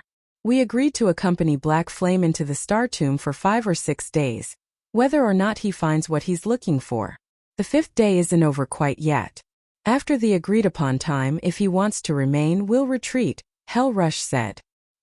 He wasn't pleased about the situation either. If the Hell Legion were one of Netherworld's ordinary expert legions, this wouldn't have been a major issue, but that wasn't the case. The Hell Legion was Netherworld Empire's strongest trump card legion. Every member was an expert among experts. They did not have a ton of time to waste with Shifeng. Black Flame is stubborn. Not even the various superpowers have found success in a demon god's temptation. What can he possibly accomplish by himself? Thunder Beast grumbled, glaring at Shifeng. When the two had finished speaking, Shifeng's eyes fluttered open, and he returned his attention to decoding the magic arrays engraved on the stone pillar before him. This time the magic arrays were much easier to decode, and the surrounding mana began to gather around Shifeng. What did he do? Thunder Beast was shocked to feel more and more mana gather around Shifeng. The mana became so dense that it actually became visible. The layer of mist that had formed around Shifeng was incredibly thin, and one could miss it if they weren't paying attention, but there were so few locations in God's domain that had dense enough mana for it to condense in such a way. Naturally, the various superpowers coveted every one of these locations. His mana control has improved. Hell Rush couldn't believe his eyes. And it's improved quite a bit. You can actually attract so much mana with better mana control? Thunder Beast gave his commander a skeptical look. With enough control it is possible. I've met a Tier 4 magical class NPC that gathered a ridiculous amount of mana just by manipulating the mana around him. He hadn't even used any skills or spells. The female elementalist beside Hellrush contributed. Black Flame is just a swordsman. How can he have so much control over mana? Thunder Beast glanced at Shifeng again, astonished. Matching a Tier 4 magical class NPC's mana control should be impossible for players at this stage of the game. Yet not only had Shifeng accomplished the feat as a Tier 3 player, but he had done so as a non-magical melee class as well. Is this why he's so confident that he can help others unlock their mana body's potential? Hellrush wondered, recalling Shifeng's previous declaration. Although Hellrush had seen that Aqua Rose and her companions had unlocked their mana body's full potential, he had assumed it was a result of some means Zero Wing had to accelerate the process. He had had his doubts about whether this method could help the Hell Legion's several hundred members do the same within 1 month. Every player had a different mana body, and unlocking their potential would differ as well. Seeing Shifeng with mana control to rival that of a Tier 4 magical class NPC, however, the swordsman's claim seemed more plausible. Read latest chapters at Wuxia World. EUA players' mana control played a huge part in unlocking their mana body, which was why magical class players found the task much easier than physical class players. And yet, even Zero Wings members, especially Aqua Rose and the other magical class players, stared at Shifeng dumbfounded. Their mana control had been much greater than Shifeng's, especially after they had unlocked their mana body's full potential. After resting for 3 short hours, however, Shifeng had gained far more control, pulling leagues ahead of them. Just what was going on? But before anyone could regain their senses, the glow from the magic arrays on the stone pillar began to fade. As it did, the faint layer of black fog around the temple began to dissipate, and the gloomy atmosphere vanished completely. You're tuning in to the Li Mei Sword of Destiny YouTube channel.